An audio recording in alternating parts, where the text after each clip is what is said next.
Welcome to the National University of Ireland, Galway, the place that rewards everything you are, the university of you, for you. Your campus, where you work hard and play hard, where you are surrounded by history and are part of a campus re-engineering for a sustainable future, right in the heart of Galway City. Your research, where you think hard and explore hard, where innovation is driven and purpose is discovered, with world-class research facilities and strong industry partnerships. Your student life, where you laugh hard and you run hard, where your fun happens and your friendships are made. Society's 50 clubs and state-of-the-art sporting facilities. Your sport, where you land hard and you get up again, where you can depend on us to help you along the way with career development, disability support, financial advice and access support.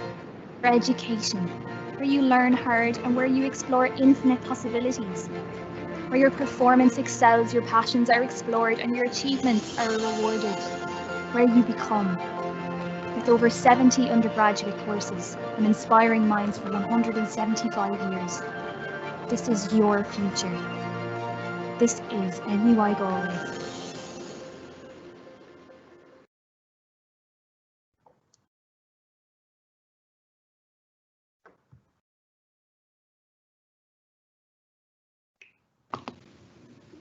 Lisa, you're live.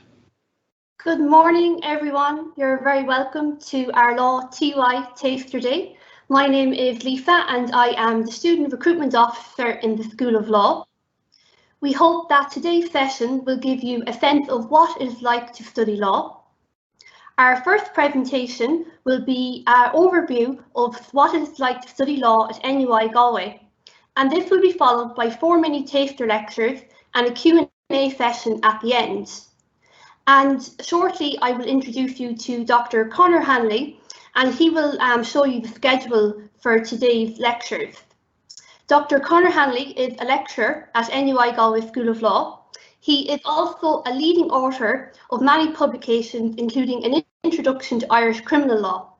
Conor also regularly works with rape crisis centres and domestic violence agencies in the area of policy and research.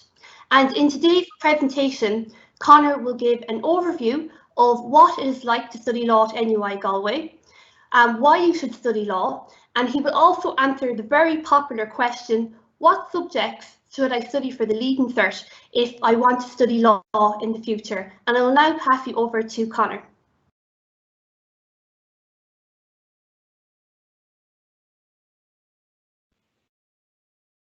And thank you, Lisa. Sorry, my unmute button decided not to work there for a second. Okay, good morning, everybody, and I'd like to welcome you to this Taster Day session. It's a somewhat different Taster Day, but it's I think different or not, there's a lot we can get through. There's a lot we can discuss, and what we're trying to do with this really is to just give you a taste of what it means to be a law student, just for a day, in fact, just for a half day. You're going to have a number of sessions with some of my colleagues. And this is the schedule. I'm going to talk to you for about half an hour. I've been warned to make sure that I stick to half an hour, so I'm going to do my damnedest. And then the classes are going to start. You're going to start with my colleague Ursula Connolly, who's going to give you a short session on law and online speech and how we can regulate online speech while at the same time respecting the right of free expression, how we balance those two principles. Then we'll take a short break and come back and we'll get into an issue of what is a contract. Contract law is one of the fundamental subjects in any law degree. So this will just introduce you to that subject. We'll move from there into a session on what are human rights with my colleague Maeve O'Rourke. We'll take another break and then the final session will start on what is crime with Larry Donnelly. And then we'll round up the discussion.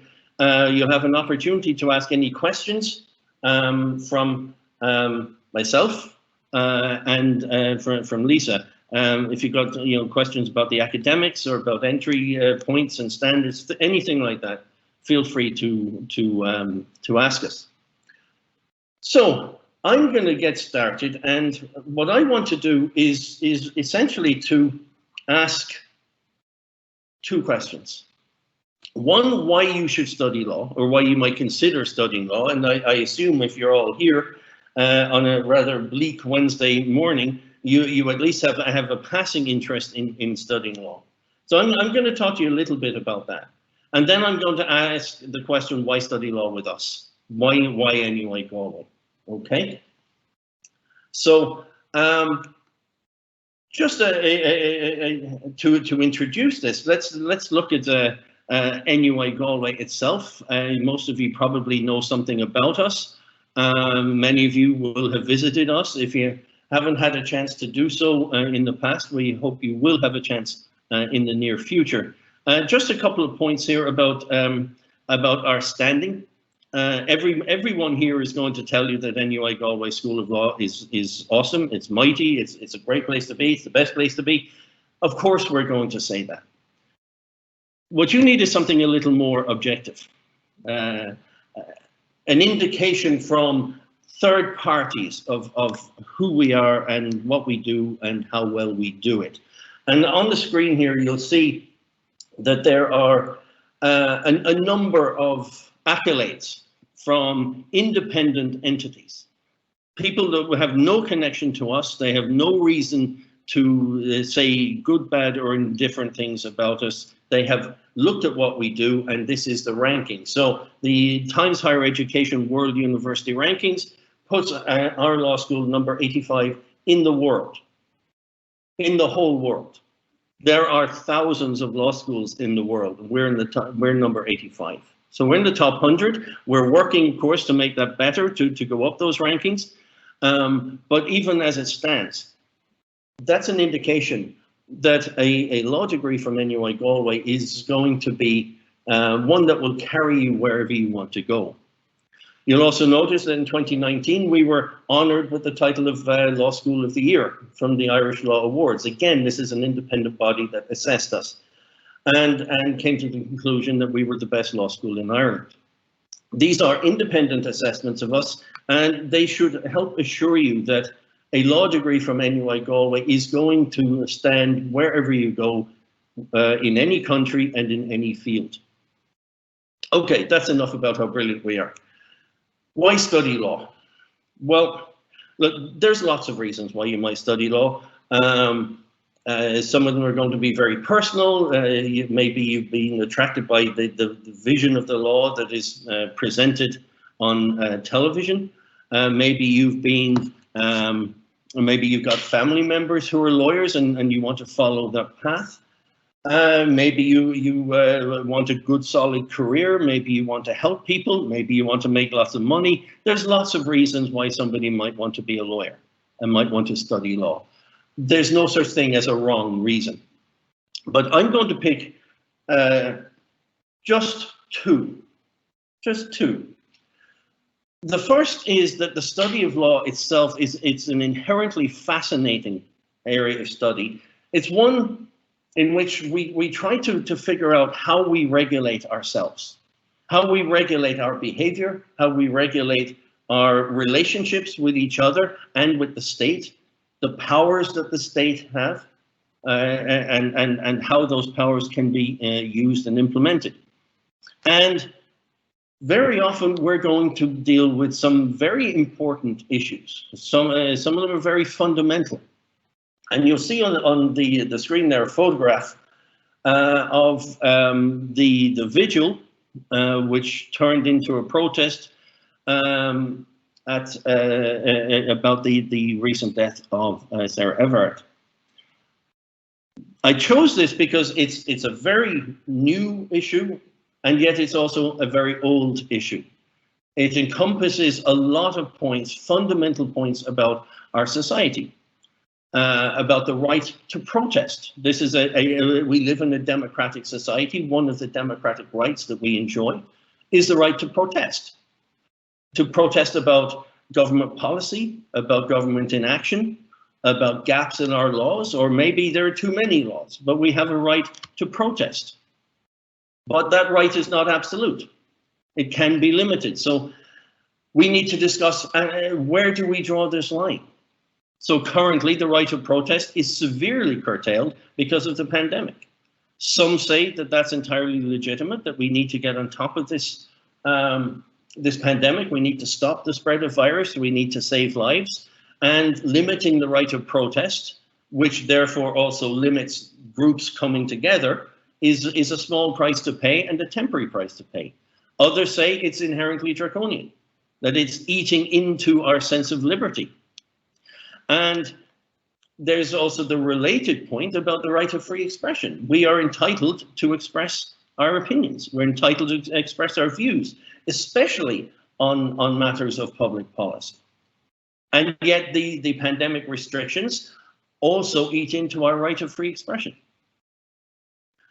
There are the rights of the state in an emergency, or the powers of the state in an emergency. And in our constitution, some of you may know, there is an express provision on emergency powers in Article 28 that allows the state in certain circumstances to limit our freedoms, limit our rights, and to indeed temporarily suspend parts of the Constitution. These are very serious powers. But this case also brings up the issue of violence against women, and indeed violence in society generally.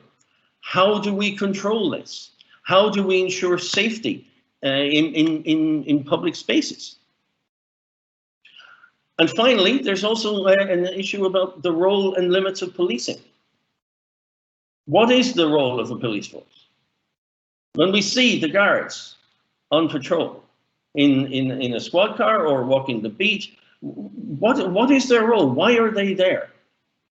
Some people, I would include myself, see them as a benign force. A force generally for good. It's not to say they don't get things wrong, they don't do bad things, of course they do, but it's a benign force. Others see police forces in a rather darker light. What do we expect of the police? And indeed, this vigil was a very good example. On the one hand, the police were required to enforce the pandemic restrictions.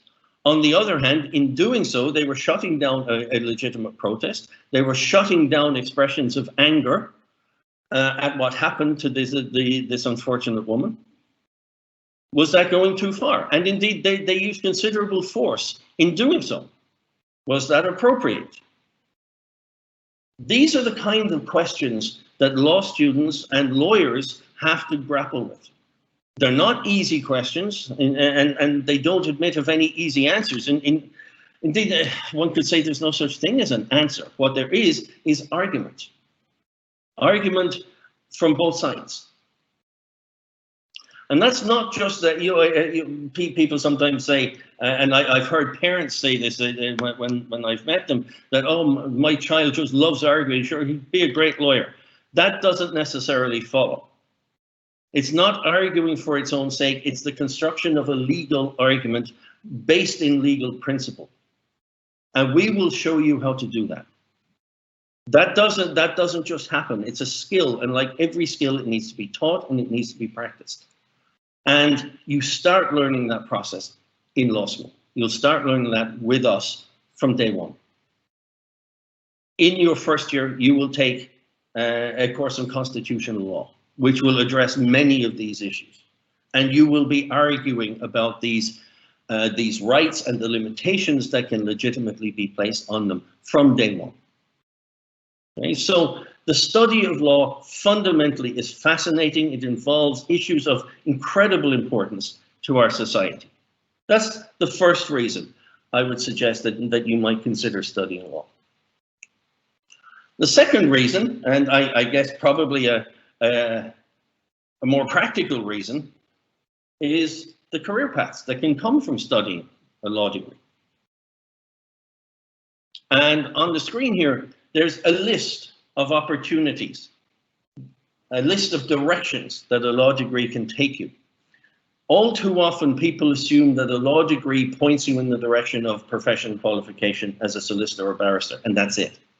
Now, many of our graduates, and probably most of them, do follow that route, but it's not the only route. We live in a society that is increasingly legally regulated.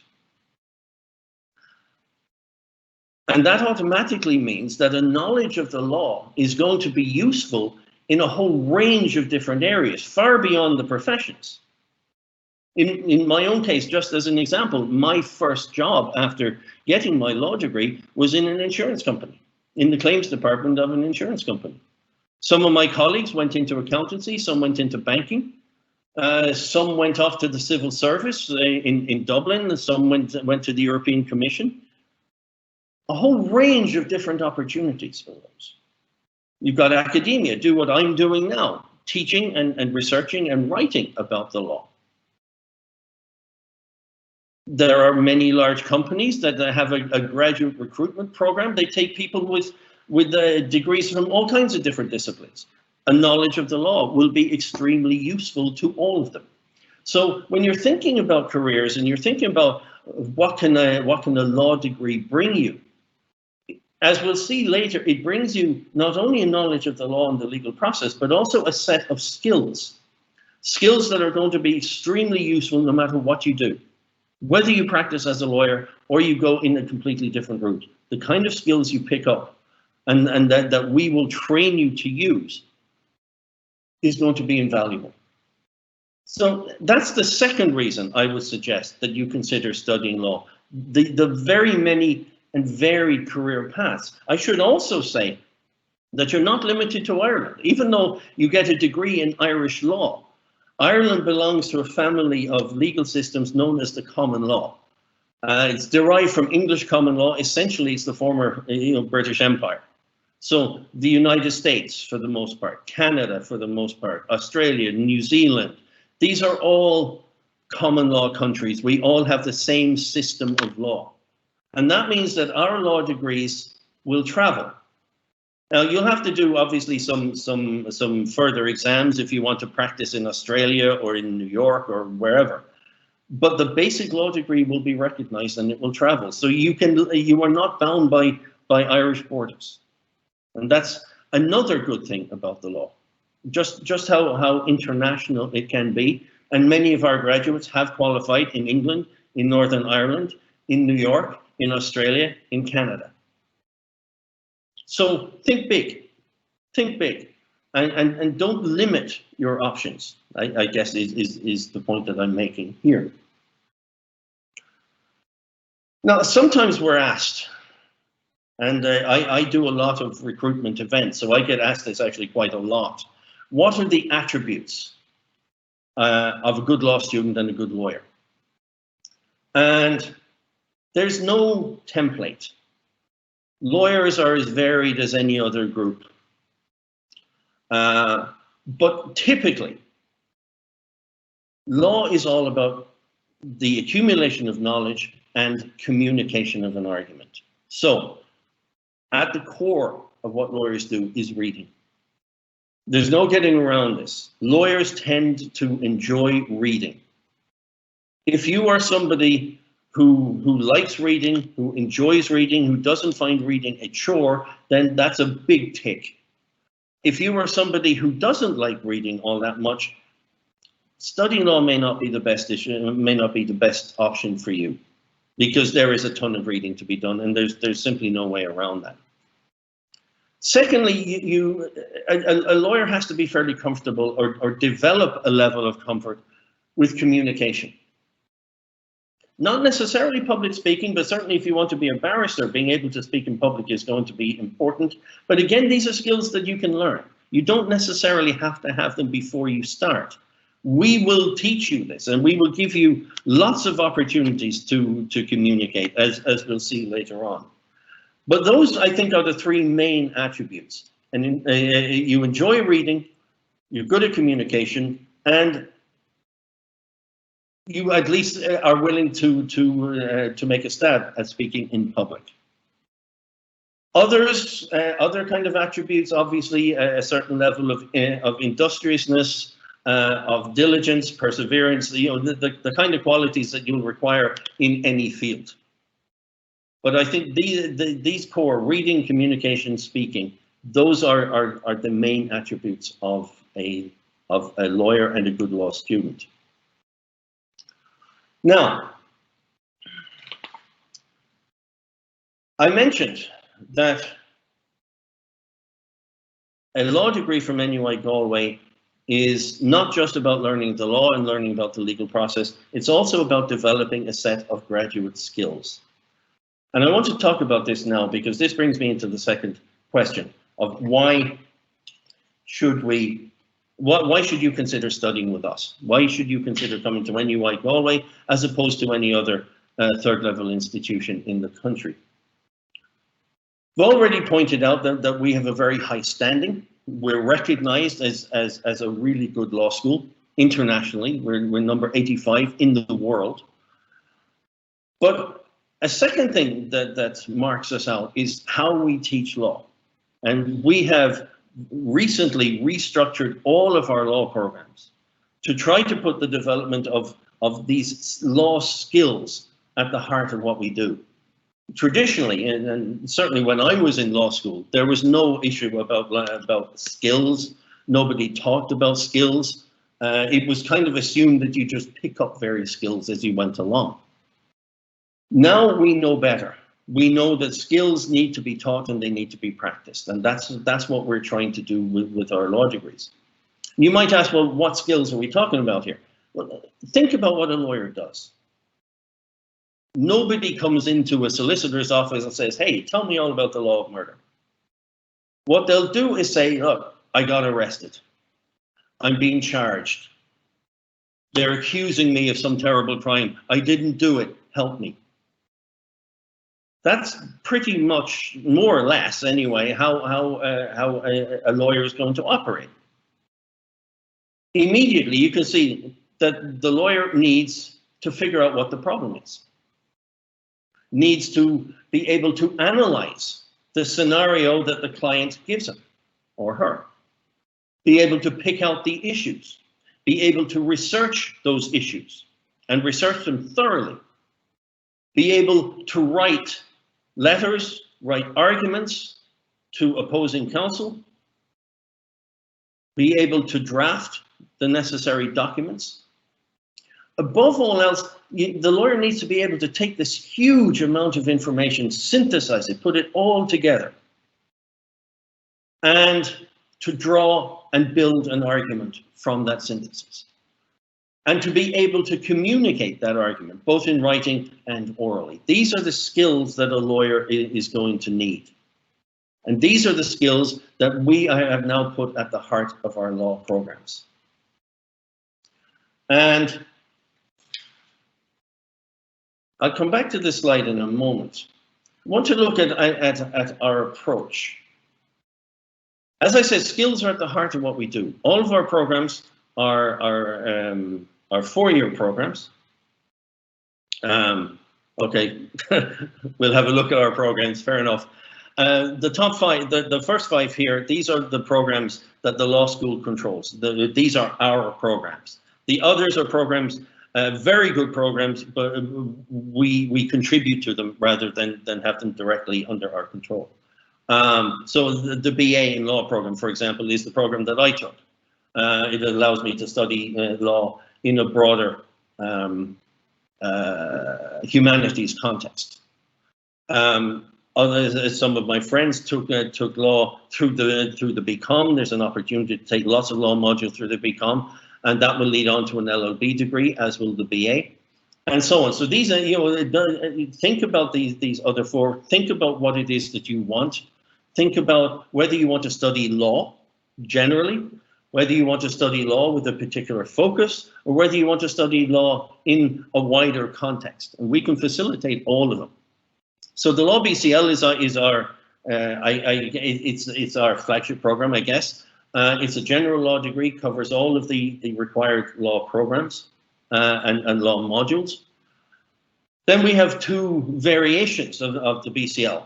The first focuses on human rights. It's again a full law program. You cover all of the required law modules, but the program is focused on human rights. Or we have a focus on criminology and criminal justice. Obviously, that's an area close to my heart. Then we have a law and business program. This is another wide context kind of program. You study all of the required law modules, but you do so in a way that also introduces you to the business environment and to business disciplines like economics and accountancy. If you're working in the corporate law field, obviously a knowledge of those disciplines is going to be very important. And we have a new program in law and taxation, which again is a broader context study. It's a business program, full law program, but there's a focus on the issue of taxation within it. There's something there for everybody. As I say, you can look at law generally, you can look at law within a particular focus, or you can look at law in a broader context. Okay, the choice is yours. Now, with that in mind, the 5 programs that are under the law school's control, they're all 4-year programs, and we have structured them in such a way that not only are you going to develop your legal knowledge, you're also going to develop all these wonderful skills. That starts in year 1, it starts in day 1. Your first month will be spent not learning the law, but learning the foundational skills of a lawyer. How to research, how to write, how to interpret statutes, how to read cases and extract the important parts from those cases. And those skills we will develop in year 2, where every law student is required to take a module on a moot court, which is essentially a pretend court. You'll be in a small team, 2 or 3 students. You'll be given a problem, which you will then have to research and make presentations on, including an oral presentation to a judge. And in fact, the finalists of the moot court will make a presentation in a real courtroom before a real high court judge. I ran the moot court module for many years. Students tell me it's the single most terrifying thing they've ever done. It's also the single most exhilarating thing they've ever done. So it's a marvelous opportunity. You're in year 2, not even halfway through the program, and you're already fighting with a high court judge. That's how seriously we take the development of skills. Year 3, we want you to go away, either on a work placement or study abroad. I'll come back to those in a moment. And in year 4, you come back, you finish out your law degree, and you complete your skills training by engaging in a guided research essay under supervision. There's an option to study languages built into all of our programs. The slide here gives you an indication of which languages are available. Irish is available through all programs. Legal French and Legal German are available on the 2 BCL programs you see there in Law and Business, and Spanish is available in Law and Business as well. Now, year 3.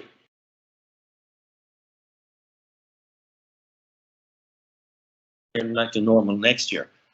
This is a great opportunity, an opportunity to live abroad, to see how other countries deal with the same kind of problems that we have to deal with. Okay. We have partner institutions all around Europe where we have a long-standing commitment to the Erasmus program, but don't think for a moment that you need to have languages in order to study abroad. You don't. Even in Europe, there are lots of institutions in Hungary, in the Netherlands, in Poland, for example, that teach through English. And we have lots of non-European options as well in the US, in Canada, Australia, and in China. If you are studying a language, if you're studying French, German, or Spanish, we would expect you to spend your 3rd year in the appropriate country, and your language skills will go through the roof. This is an amazing opportunity. I didn't take the opportunity to go on Erasmus when I was in college. I deeply regret that. But I had the opportunity later on to study in the US, so I know exactly the benefits that come from this. I really can't recommend study abroad highly enough. The alternative in year 3 is a work placement, where you will learn by doing. We will put you at the coal face of the law. You will see the law in all its sometimes dubious glory and majesty, but you will see it for real. You will work within the law, maybe in a law firm, maybe with an NGO, maybe with a government department, but you will see the law in practice. And there's really no better way to learn the law. Either of these options, study abroad or work placement, these are marvelous opportunities and so important. We've actually built them in to all of our law programs. In terms of subject entry requirements, I'm running out of time here, so I'm speeding up a little bit. I apologize for that. There are some entry requirements. You see them there. I guess the big difference between the first three and the last two is the last two will require passes in mathematics, whereas the first three don't. That's to reflect the fact that business and taxation obviously have a mathematics element built into them. Make sure you make sure that you tick all the boxes here, particularly foreign languages and Irish.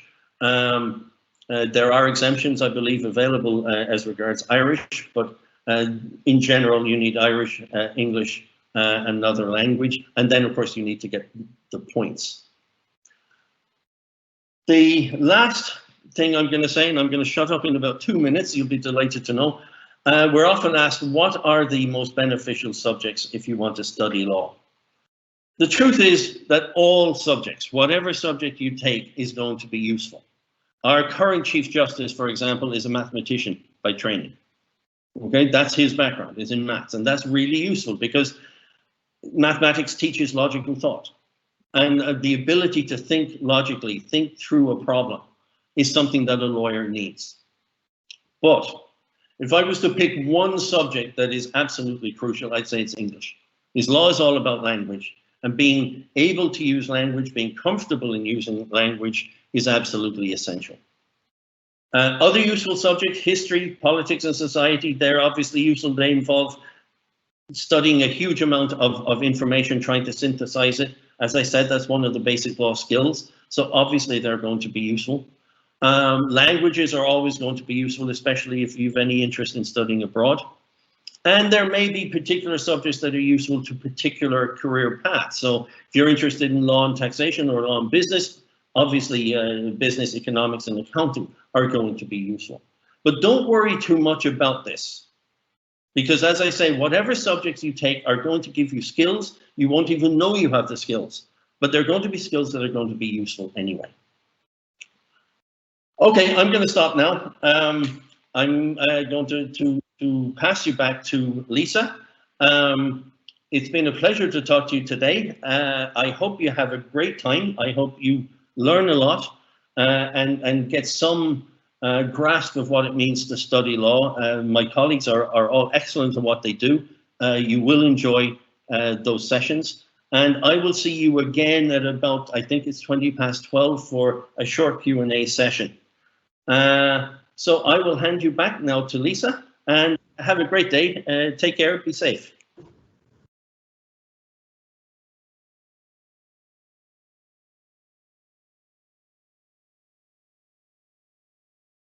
Okay.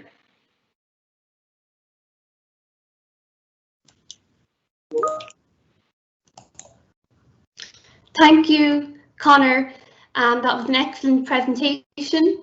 Next up, we have a mini taster lecture on the law and online speech presented by Miss Ursula Connolly. Ursula is a lecturer at the School of Law and teaches primarily in the area of tort law. Ursula's research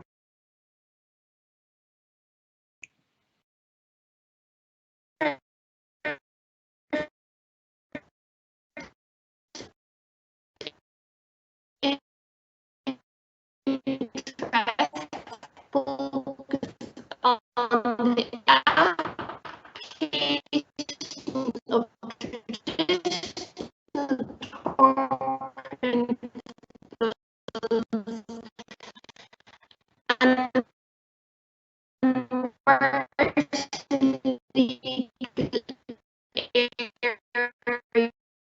areas such as liability for internet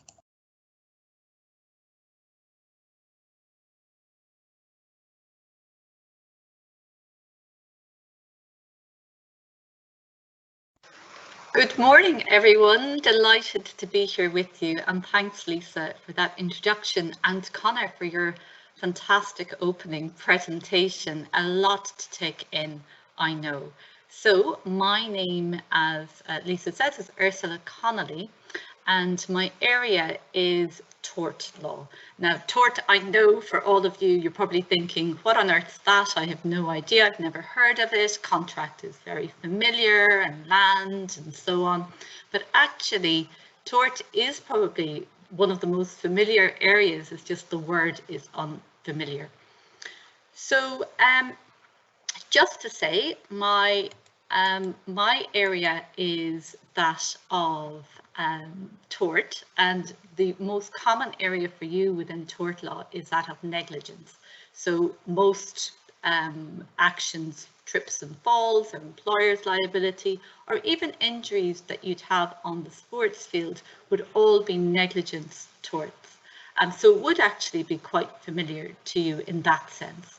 So right, but I'm not actually going to talk to you so much about tort today. What I'm going to talk to you about is online speech and the law that applies to it. So you might have wondered yourself, can you write something online? And if you do, could you ever be sued for it? And the short answer is yes. Could you be prosecuted for it before the courts? Connor spoke about criminal law, which is his area. And yeah, the quick answer to that too is yes, you could be prosecuted. And what we're going to cover in this really short presentation is what is the law? How does the law grapple with this? And one of the things Connor spoke about was how the law really gets you to question things, to question the why, how we should regulate things in society. And this is one of those areas where we also need to figure out, how do we deal with it? How do we regulate this area? Should we regulate it? Should we criminalise online speech? Or what about free speech rights? Shouldn't people be able to say whatever they like in whatever circumstance? So if those are things that you have thought about or wondered about, listen in, because we're going to cover some of that today. So before we go on to talk more broadly about law and online speech, any of you know who this is? Ada Lovelace? Ada, maybe not that well known, should be more, is considered to be the person who started the computer age. She's considered to have written the first algorithm way back in the 1800s, when of course we had nothing akin to computers at that time. But I often think about Ada myself when I'm on WhatsApp or checking my Facebook, and thinking, could she ever have imagined what we're doing now, us here online, me being able to talk to all of you in your homes, us being able to FaceTime or Snapchat, all of the things you actually take for granted now. But all of these things we take for granted allow us to communicate in ways that really we've never been able to communicate before. And that's when the law could come into play. Should the law regulate our speech online? Now, some people might say, of course it should. Why is there even a question around that? But hang on a second, actually, there is a question, because you have a right to free speech. So you do have a right to say things, to, give your opinion on matters. Absolutely. And should you be able to give your opinion even if that offends somebody else? Well, a lot of people would say, yeah, you should. Should you be able to say whatever you want, even if it's hurtful to somebody else, if it harms them psychologically?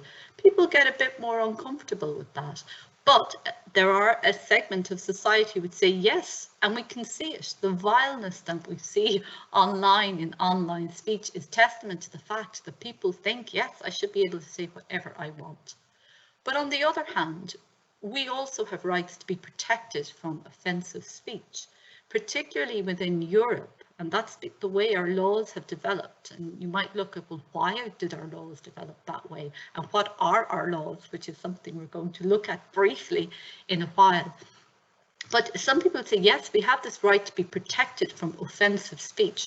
But how do we balance that? So how do we balance this right to be able to say things, even if they offend, and the right to be protected when that speech becomes harmful, and who decides that and how do they decide it?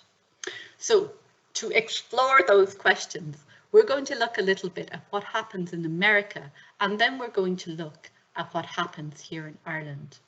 So I've used these American cases primarily because in America, the free speech rights are incredibly strong. The First Amendment, you might have heard that even in the programs on TV, you know, where people plead the first. Well, the First Amendment is your right to free speech, that you can say what you want without being censored. And that, as I said, is strongly protected in America in a way it isn't here. And I'll explain why it isn't here in a moment. But even within America, they place restrictions on what people can say. So we're going to look a little bit about how they balance free speech rights against the right to be protected. And you think for yourselves, do you agree with the American approach, or do you agree with the approach that we use in Ireland, which I'll show you in a little while? So there were 3 big cases in America that set out the parameters for free speech within schools.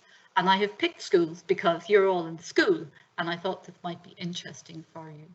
This is a case from the late 60s, and you have these 2 students here. They were high school students, and they wanted to wear these armbands, black armbands, into school protesting the Vietnam War. You might think, well, that's no big deal. You should be able to have a right of peaceful protest.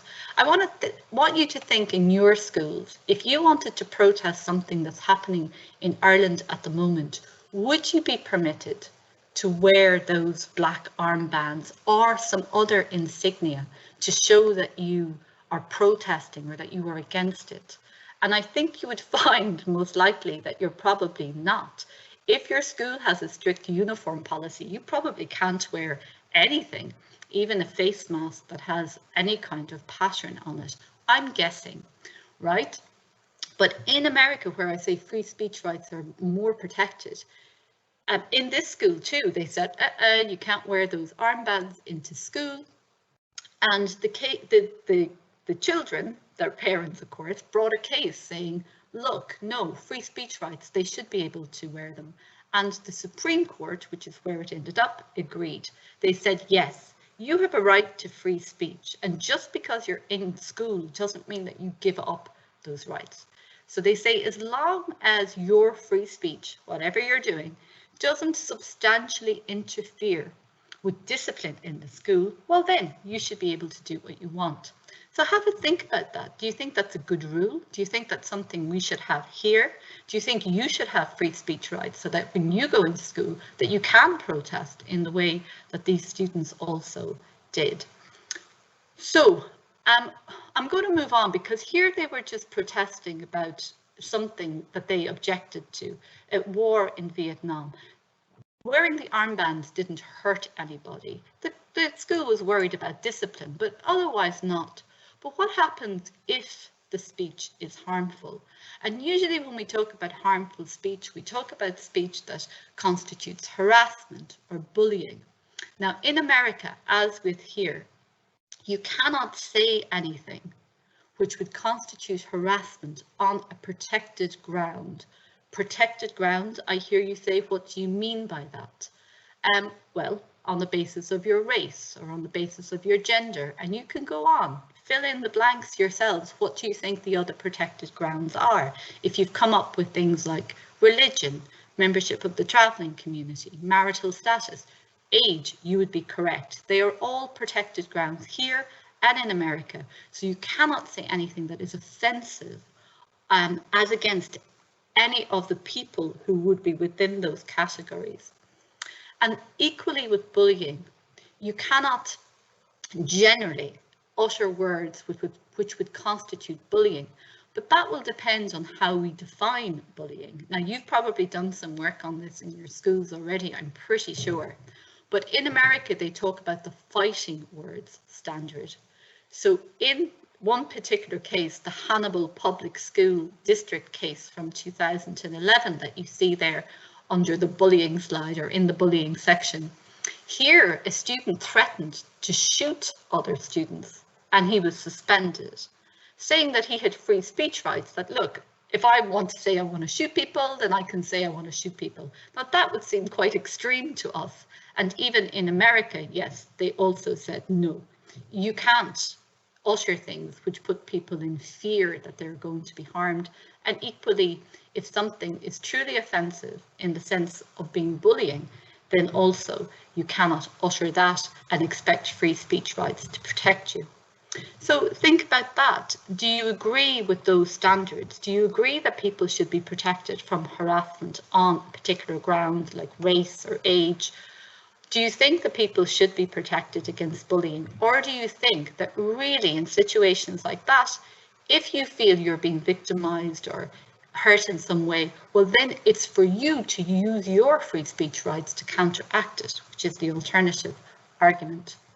So I want to show you now a case that's coming before the Supreme Court next month. So we're in March now, but in April, the very last point you'll see mentioned there, the Supreme Court is going to hear this case, and cover your ears, maybe the language is a little offensive, but here was a student who didn't make it onto the cheerleading team that she wanted to make it onto. We've all been there. You don't make the football team, you don't make the soccer team, you're not picked for the debating team, and you're a bit annoyed about it. So she and her friend, when they were at home, not in school now, but when they were at home, they took a picture of the two of them, giving the middle finger, not very polite, a photograph of that uploaded to Snapchat, and also with this text. Now I have blotted out some of the letters, but you can guess what she said. It was F school, F softball, F cheer, presumably cheerleading, and then to cover everything, she goes F everything, and she posted that. Now the school obviously said, no, that's not allowed. And they said, a bit like the armband case, they said, you're undermining discipline in the school, you can't do that.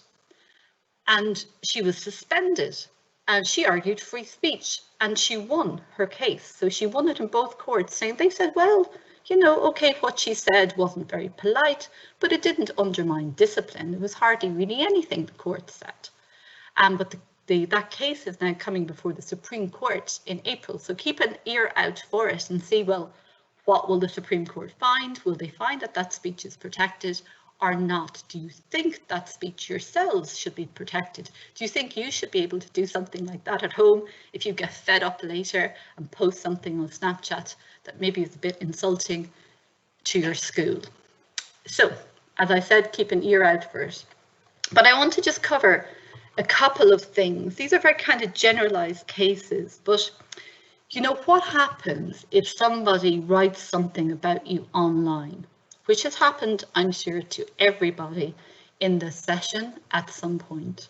So somebody writes something about you online and you don't like it and you want it taken down. Now, sometimes you know who the person is, but sometimes you don't. And in a situation like that, where you don't know who the person is, you have to now go and try and find out who that is. And that is an expensive operation. Now we have massive cases coming before the courts like this, where you try and pursue the person who has stolen your identity or whatever it is, and you have to trace them. And there are forensic people whose jobs it is to trace, to go back and find the perpetrator, as we say. I don't know if you've come across the Amanda Todd case. She was a Canadian girl who was pursued online by a man she thought was a young boy, who had befriended her online, gotten her to share some intimate pictures, and then used those to harass her for years. Now, apologies for this because it's quite a tragic ending. If you're familiar with the case, you will know it. But Amanda took her own life ultimately, and she was only 15. And they tried to find who this boy they thought was, but it turns out it was not a boy. It was a man, a fully grown man in his 30s, who lived in where? Not in Canada. He lived in Amsterdam, in the Netherlands, and he had done this to numerous people. So they did find him, but what if you eventually find your person and they live in this little hut at the top of a mountain, and they have internet, they have Wi-Fi, but they have no money. So now you've incurred all this cost trying to pursue them and find them, but all of that will have to be paid by you. So if you don't know who the person is, it can be incredibly challenging to find them, and it can be costly to find them, and that may be money that you might never recoup. You might well say, well, why not sue Facebook or Snapchat? I'll tell you why shortly. The other thing, I mentioned Amanda Todd all the way over here in Canada, and her perpetrator was all the way over there in Europe. Well, they found him, they did, which was great. And he was in jail in Holland for similar activities there. So what happens then if the Canadian authorities want to prosecute him? Well, what they need to do is extradite him all the way back to Canada. But if you're suing somebody, if her family wanted to sue him for damages, it would be very tricky. You would also have to try and sue maybe in Canada and then enforce that decision on somebody in Holland. And none of these things are straightforward. And if the person doesn't have money, you are also stuck. So remember I said, well, look, why don't you pursue the action against Facebook or Snapchat? Wouldn't that be easier? Actually, it isn't, because there is this piece of law which the European Union decided to introduce, and there's very similar ones available in America. But there are these, this directive is what we call it. You'll learn all about this if you come and do law and you study EU law. But in brief, they can basically say it's not my fault. And Facebook, Snapchat, YouTube, all of those, Instagram, all of those platforms, they have a defense that, one, they didn't know. And when they do know, provided they take down the notice and take down defense, we call it, provided they take it down within a reasonable time, they're all good, right? So there's no liability for them then. So they have a massive defense. So it's actually incredibly difficult to successfully sue Google or any of those platforms.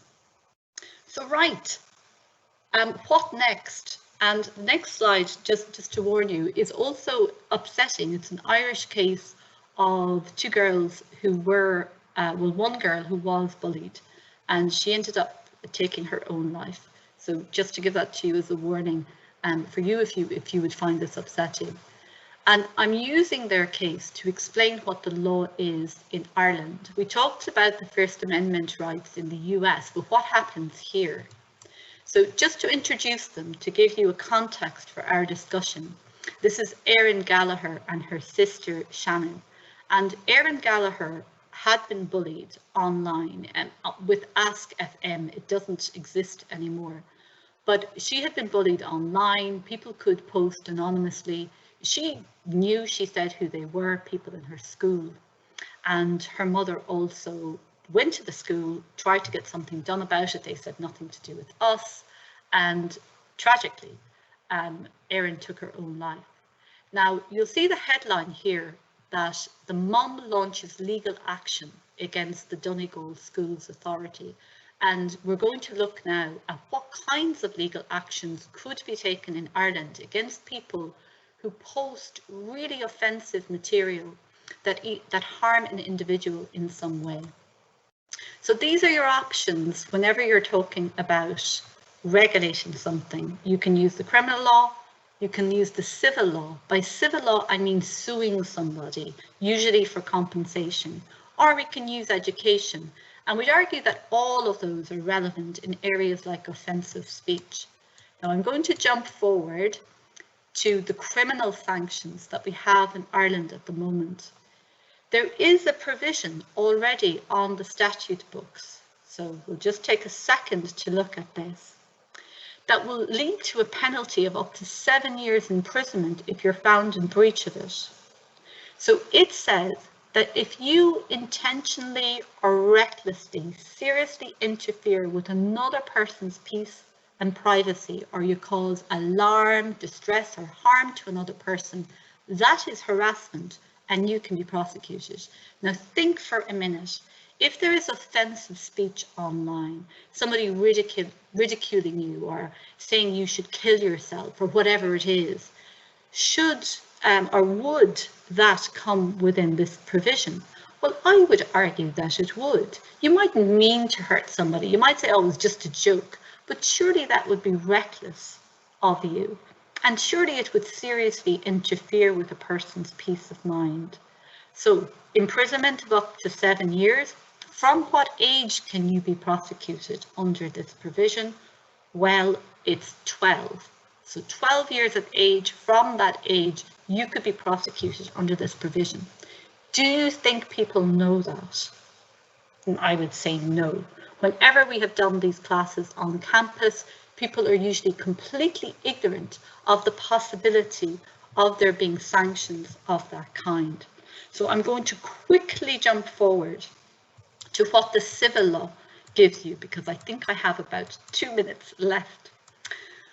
So in my area, in tort law, where you sue to get money, there are different ways of suing. I'm going to jump past all of them to talk just about one, and that is negligence, which you're probably more familiar with. Somebody owes you a duty of care, somebody breaches it.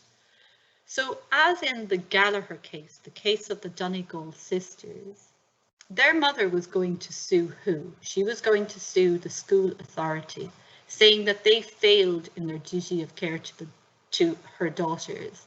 And that action wasn't pursued ultimately, but it was begun. Could you also sue the person who wrote it, the author? Well, certainly you could. And just watch out, because you can also sue anybody who shares it. So if you see something online and you go, my goodness, look at that, that's just terrible, and you repost it somewhere else and say, see what was said about Beverly or John or whoever it is, you equally could be sued for that. Should the parents be sued? And this is a dilemma. Should we hold parents responsible for what their children do? And generally, the courts in Ireland, at least, are very reluctant to do that. And then can you sue the platform, Snapchat, Instagram, wherever? Well, like I told you, notice and take down defence, provided they either didn't know or once they knew they took it down, well, then there's no liability. So a final word on that. In Ireland, as we're within Europe, there is more of a balance between your right to free speech and your right not to be harmed by somebody's words, even online. And we do have a criminal piece of legislation that deals with it, like I showed you, up to 6 years imprisonment. We also have torts, such as negligence, that you can use to sue people. So there are protections in the law against offensive speech online. So I would say watch out for what you write, and also watch out for that case coming before the Supreme Court in April. If we're ever in contact again, we might chat about how it works out. So thank you all so much for your attention. I hope you enjoy the rest of the day. We really hope we see you in NUI Galway at some point in the future.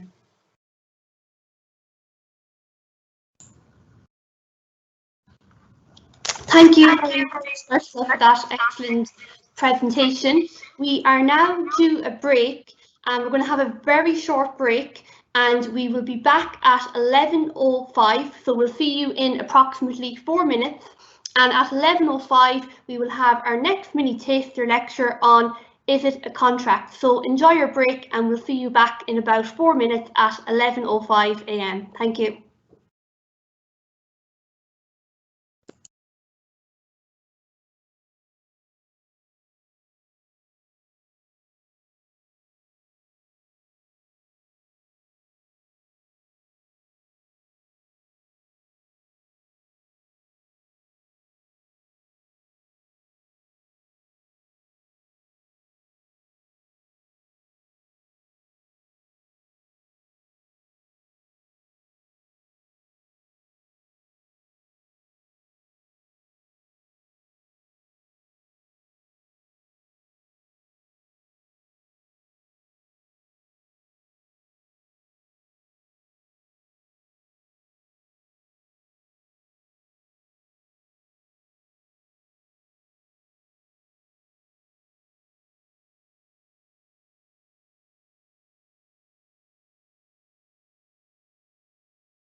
Welcome back everyone to our Law TY Taster Day. Our next presenter is Miss Nicola Murphy. Nicola is a lecturer in the School of Law and teaches contract law and business law. Nicola is also the Erasmus Director for the School of Law, and this role involves arranging exciting opportunities for students to study abroad. And today Nicola's lecture will give a brief introduction to contract law and discuss the question, is it a contract? I will now pass you over to Nicola. Hi everybody. My screen isn't actually showing anything properly yet, but I just want to move on to the next slide.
Hi everyone, I'm sorry about this. The link seems to have dropped and I can only see the top half of the slide and actually can't do anything about it.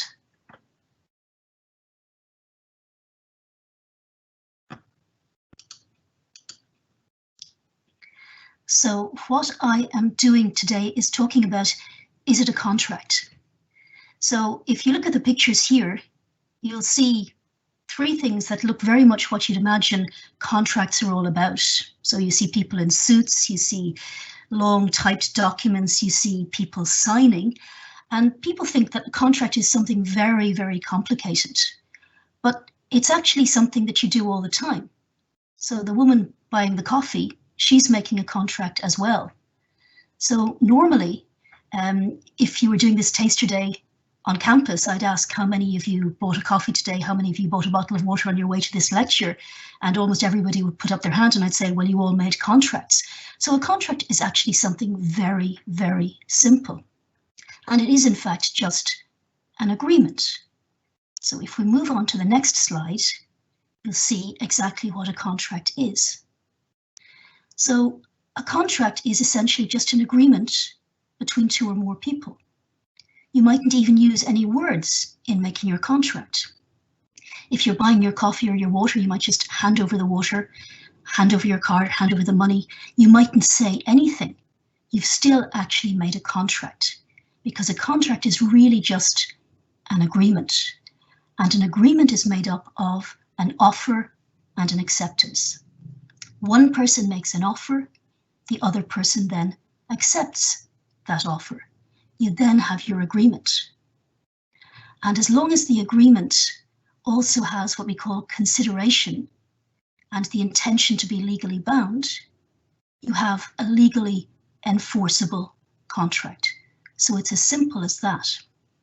And what I'm going to do now is talk a little bit about the very first element of a contract, which is an offer.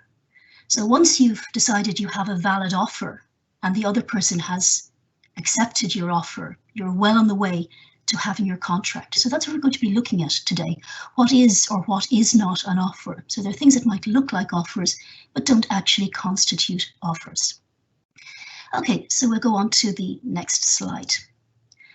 So an offer could be defined as a clear, unambiguous statement of the terms upon which one person is prepared to contract if the other person decides to accept. So you set out your terms clearly, make it evident that you're happy to be bound by these terms if the other person accepts.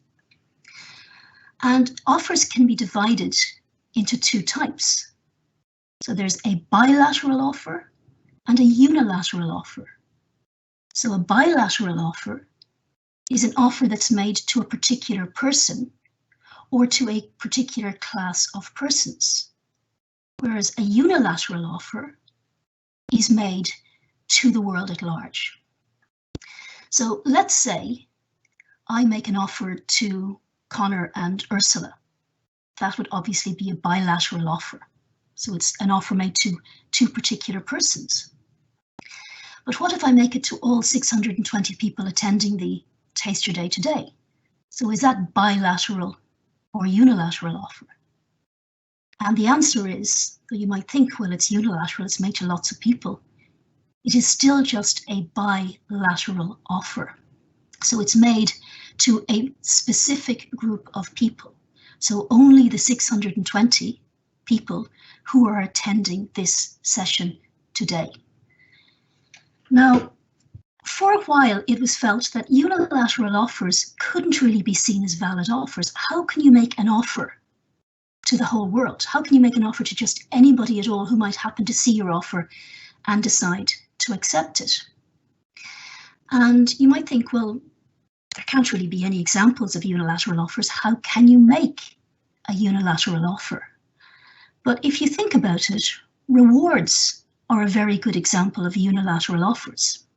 So let's say you put up posters saying €100 reward for anybody who finds and returns my lost dog. So you're not making that offer to any specific person. So it's basically anybody who might happen to see your poster and find the dog, that person can accept your offer. Now, there's a very, very famous case which did decide that unilateral offers are actually valid. And if we'll move on to the next slide, you can see what it was all about. So it was about something called the carbolic smoke ball. And it's actually one of the most famous contract law cases ever. So the point of law it established mightn't have been terribly exciting, but the facts of the case are very, very memorable. So nobody ever forgets about the carbolic smoke ball. So it's actually very relevant for this year because it involved a very, very serious flu epidemic in 1889. So it was sweeping across Europe and it was very, very serious. It was quite deadly. So various people were coming up with cures for this particular type of flu. And a man called Frederick Rowe, who was an inventor, came up with what he thought was a perfect way of stopping people from catching this very nasty type of flu. So he'd invented other things in the past, for example, horseshoes with springs in them so that the horses would go faster. But his cure for the flu was a hollow rubber ball filled with carbolic powder. And there were some small holes in the ball, and the idea was you'd squeeze the ball and a small amount of the carbolic powder would come out and you'd inhale it. And if you did this 3 times a day, inhaled the powder, then in that case you wouldn't catch flu. Now he ignored the fact that actually carbolic powder is poisonous. So he started manufacturing this smoke ball, as he called it, and it was very successful. So he set up a company called the Carbolic Smoke Ball Company, which advertised the amazing powers of this carbolic smoke ball. So you can see from this old ad, it could cure just about everything. So not just flu, but sore throats and hay fever and whooping cough, any kind of cold, any kind of loss of voice, they could all be cured by this amazing smoke ball. So let's move on to the next slide, please. And he then went further and said that the smoke ball was so amazing and would so definitely cure all of these things that if anybody used the smoke ball in accordance with the instructions and still managed to catch flu, that the company would pay them £100. And he was so certain, or this company was so certain that this would work, that in their ad they actually said, "We have deposited £1,000 with our bankers to show our sincerity in this matter." So let's go on to the next slide. So a woman called Mrs. Carlyle saw the ads and she bought the smoke ball. So she used it 3 times a day in accordance with the instructions, and of course, inevitably, she caught flu. So as soon as she got better, she wrote to the company and she said she wanted her £100 reward. And the company said, "Well, we're not paying that out. You shouldn't have taken this ad seriously. It's only an advertising puff. You're not supposed to take that kind of thing seriously at all. And anyway, it can't be seen as a valid offer because you can't make an offer to the entire world." So in other words, they're saying unilateral offers can't be seen as valid offers. So the case went to court, and it went all the way up to the Court of Appeal in London, where the court said, well, actually, it is a valid offer. And if we'll move on to the next slide, we'll see why they said that. So the court said, well, you made a valid offer. You made an offer to the entire world. You're claiming you can't make an offer to the entire world because you'll have a contract with the entire world. That's not the case. You'll only have a contract with the people who come forward and actually accept the offer. In this case, Mrs. Carlyle. And we don't think it was just an advertising puff because of what you said about depositing the £1,000 with your bankers as a mark of your sincerity. So in this particular case, Mrs. Carlyle was entitled to her £100 reward. She had accepted the company's unilateral offer. Okay, let's move on to the next slide. So this is an old case called Harvey and Facey, and it was about a piece of land called Bumper Hall Pen. So the parties were corresponding by telegram. So Harvey sent a telegram saying, "Will you sell Bumper Hall Pen? Telegraph lowest cash price." Facey replied, "Lowest cash price for Bumper Hall Pen, £900. And Harvey immediately sent a telegram saying, "We will buy Bumper Hall Pen for the £900 asked for by you." Now, Facey didn't want to sell Bumper Hall Pen, so Harvey sued for breach of contract. So Harvey said, "You made an offer to sell for £900. We accepted the offer. We had a contract. We now want Bumper Hall Pen." But the court said, hang on, no offer was actually made by Facey, because saying lowest cash price £900 is not an offer. So you could say it's an indication of a possible price if Facey ever decided that he wanted to sell Bumper Hall Pen, but it's not the same as saying, "I offer to sell you Bumper Hall Pen for £900. So here we come to another very important aspect of offer. It must display an intention to be bound. So it's not just that you have the clear, unambiguous terms. It must be clear that if the other person accepts, you're happy to be bound by these terms. And the court said, well, we don't see that here in that telegram, lowest cash price, £900. But if we move on to the next slide, we'll see that the court did actually say something very, very interesting, that an offer was actually made in this particular case.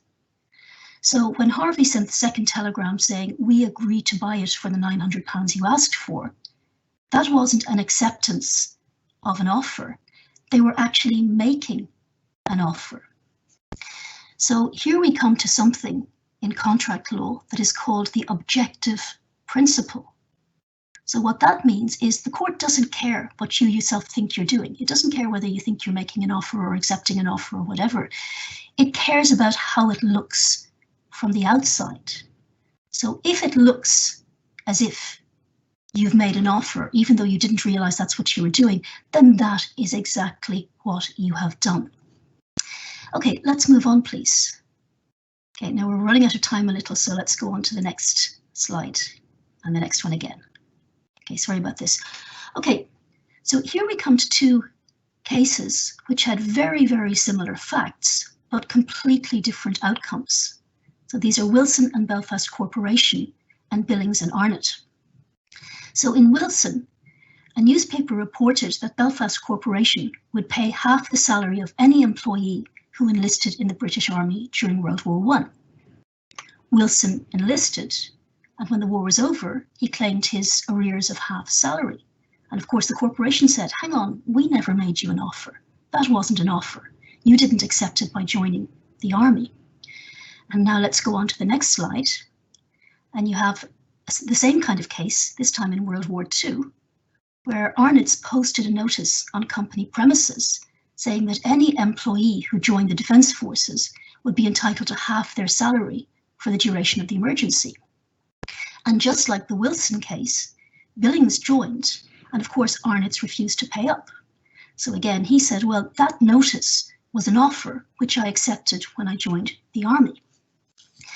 Now, you can see that the facts in these two cases are basically the same, but the court came to different conclusions. So in one case, the court said it was an offer. In the other, they said it wasn't. So it was in Billings that the court said this is definitely an offer. And the reason was the way in which the notice was set out. So the employer himself put up the notice on company premises. And the court said it was very clear, it was very definite. So because of that, that was an offer. In the Wilson case, the way that Wilson found out about Belfast Corporation saying that they were going to pay half salary was because there was an unauthorized newspaper report about a corporation meeting when this issue was discussed. So the place in which you find the supposed offer is also going to be very important to decide whether something is or is not an offer. Okay, let's go on to the next slide. So over the years, the courts have decided that certain situations are not going to constitute offers. So in the cases we've seen so far, the courts were deciding on a case-by-case basis whether something was or was not an offer. But there are certain situations that occur all of the time. So as a result, the courts just say, look, we're going to say that these are not offers. Instead, they are just invitations to treat. So an invitation to treat is a kind of offer to receive an offer. So it's an attempt to set the ball rolling. The idea is that you're trying to get the other person to enter into negotiations with you, and eventually one of you is going to make a definite offer, which will hopefully lead to a contract. And things that are most relevant to you would, of course, be goods on display with price tags attached. So if you see goods in a shop window or inside a shop and there's a price tag, that is just an invitation to treat. So it's not an offer to sell the goods at that price. It's an attempt to get people to come in and offer to buy the goods at that particular price. The same thing goes for goods that have been advertised or goods that have been put up for auction. So let's go on to the next slide, please. Okay, so this is the case of Fisher and Bell. It's an English case where a flick knife had been displayed in a shop window next to a sign that said ejector knife 4 shillings. And the shopkeeper was prosecuted for the criminal offence of offering for sale a flick knife. But the court said, well, the offence wasn't actually committed because displaying goods in a shop window with a price tag is not an offer. The law is very clear on that. The display of goods is just an invitation to treat. And if we go on to the next slide and the next one, Partridge and Crittenden. So this involved an ad in a magazine. So Partridge put an ad in Cage and Avery Birds that said Bramble, Finch, Cocks and Hens 25 shillings each. And he was charged with the offence of offering for sale a live wild bird. Again, the court said he hasn't committed the offence because advertising goods for sale is just an invitation to treat. Now, you might think, well, hang on, really, does it matter? Because in essence, surely these people were in breach of the law. So, okay, even if the legal definition of displaying goods in a shop window or advertising them for sale is invitation to treat, well, you're really trying to stop this behavior. You're trying to stop people from selling flick knives or selling live birds. But when it comes to the interpretation of statutes that have criminal consequences, the courts have to interpret them very, very strictly. So even though in layman's terms, what the people in these cases were doing was what the legislation was trying to stop, was trying to prevent, that didn't actually matter, because the court had to go by the absolutely strict words of the statute. And if that said offer for sale, then this technically was not an offer. So if they wanted to prevent things like selling flick knives and by putting them in shop windows, they'd actually have to say, you know, it's an offence to display for the purposes of sale. So you have to use the wording very, very, very carefully. Okay, now let's go on to the next slide. Now you might say, hang on a sec, in Partridge and Crittenden, the Partridge had put an ad in a magazine saying birds for sale, and the court said that's just an invitation to treat. But we've already seen the smoke bowl case where the court said, well, that is actually a definite offer. So why was it a definite offer in the smoke bowl case? So if you do decide to study law, particularly contract law, you'll learn if there's a rule, there will invariably be an exception to the rule. So even though there's a rule that says displaying goods for sale, advertising goods for sale is just an invitation to treat, there will be exceptions to these rules. And if there's anything about the display of the goods or about the advertisement that suggests it's supposed to be taken more seriously than just an invitation to treat, then it will be treated as an offer. And in the smoke bowl case, that happened because of the words, £1,000 is deposited with our bankers to show our sincerity in this matter. And the court said it was because of those words that something that would have been normally just an invitation to treat was transformed into a definite offer. So if we go on to the next slide, we can see another example of that. So here, in the case of Lefkowitz and Great Minneapolis Surplus Store, there was a newspaper ad that said 3 fur coats are going to be sold for $1 each at 9 a.m. on Saturday morning on a first-come, first-served basis. So the plaintiff was the first person into the shop on Saturday morning, handed over $3 and said he wanted the 3 coats, and the shopkeeper refused to sell them. Now, in that case, the court said, well, that was a definite offer because words of limitation were used.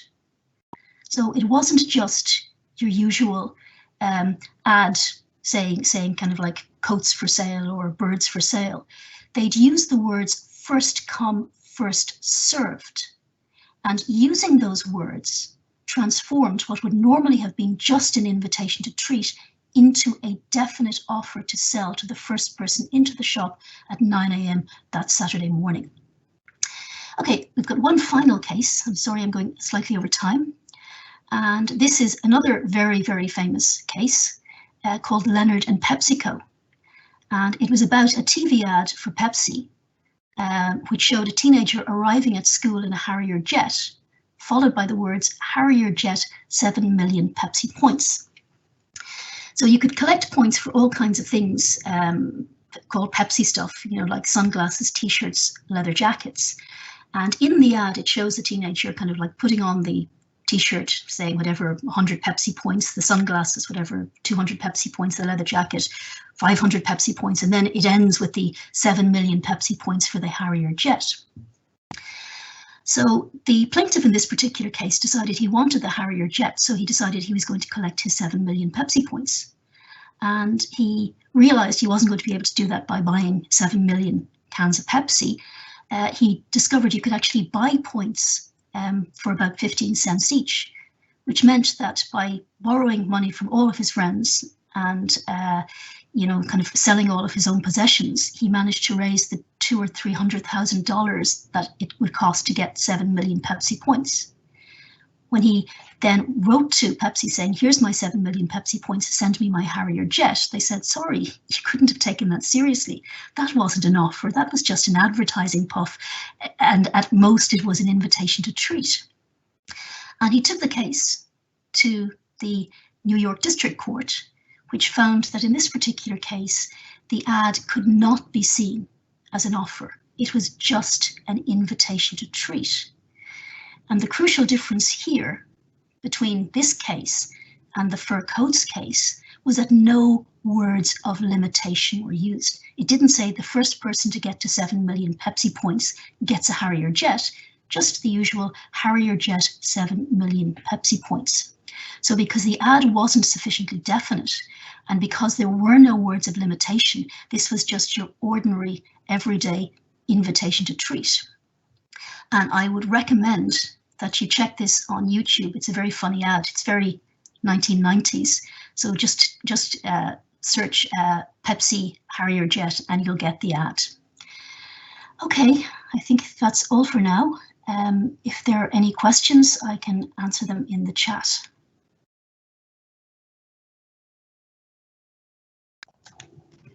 Thank you very much, Nicola. I am now very pleased to welcome our next presenter, Dr. Maeve O'Rourke, a lecturer in human rights at the Irish Centre for Human Rights at NUI Galway. Maeve is the Programme Director of the Law BCL and Human Rights course and is a barrister at 33 Benford Row. Earlier this month, Maeve was appointed to a team to work with victims and survivors of mother and baby homes, and as part of this team, Maeve will work on establishing an independent investigation into the mother and baby homes. And today, Maeve will cover what are human rights and what work does a human rights lawyer do. And I will now hand you over to Maeve.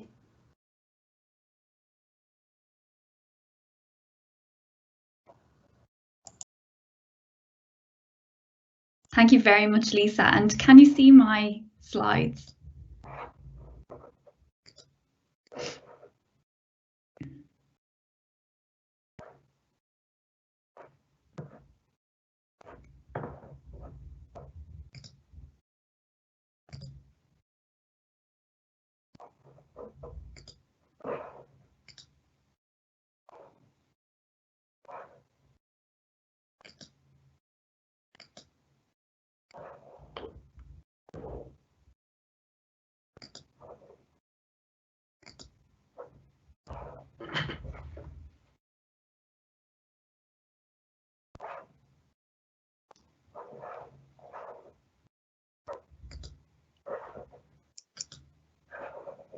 We can see you, Maeve. Yeah, you're good to go. Great.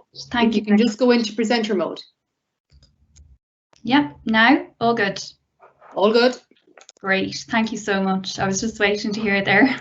Okay, it's really great to be with everybody today, and like Lisa said, in this very short lecture entitled What Are Human Rights, I just want to introduce you to the basic framework of human rights law internationally. We'll look at how it came about, how it's developed, but crucial to how it's developed has been the work of human rights lawyers. So that's where I'll then take you to. We'll look at what kind of work a human rights lawyer does and the different types of human rights lawyers that there are. And then I'm going to leave you with some personal reflections of my own experience of human rights lawyering. I have worked as a human rights lawyer for over 10 years before coming to NUIG in 2019. And so I'll discuss with you my reflections on practice as well as working as an academic. And maybe if we have time, some advice that I'd give to my younger self back in secondary school days. So the first thing to say about human rights is that actually, first and foremost, they're not legal concepts, they're philosophical ideas. So human rights is an area of philosophical thought, philosophical inquiry, asking questions like, how do we deserve to be treated by other people? And how should we treat other people? And why, as humans, are we entitled to certain treatment? What is it about our human nature, for example? So some philosophers will say, well, as humans, what's special about us and gives us particular entitlements is that we have a unique capacity to reason, unlike animals. Or as humans, because of that capacity to reason, We therefore all, in varying ways, wish to self-actualize and self-determine. Other philosophers and ethical theorists might say, well, we all have universal human needs, and we are all vulnerable to destruction. We all have particular needs as humans that have to be met. All of us are born, all of us die, and therefore we have certain universal entitlements that we are entitled to claim from each other. Is it, on the other hand, that we are all born in the image of God? That's what some philosophers would say, that we're special as humans, we have special entitlements as humans because essentially for religious reasons. Now, sorry, there's just, my computer is acting up slightly. I can't move on to the next, so maybe, David, if you could move me to the next slide, that would be great.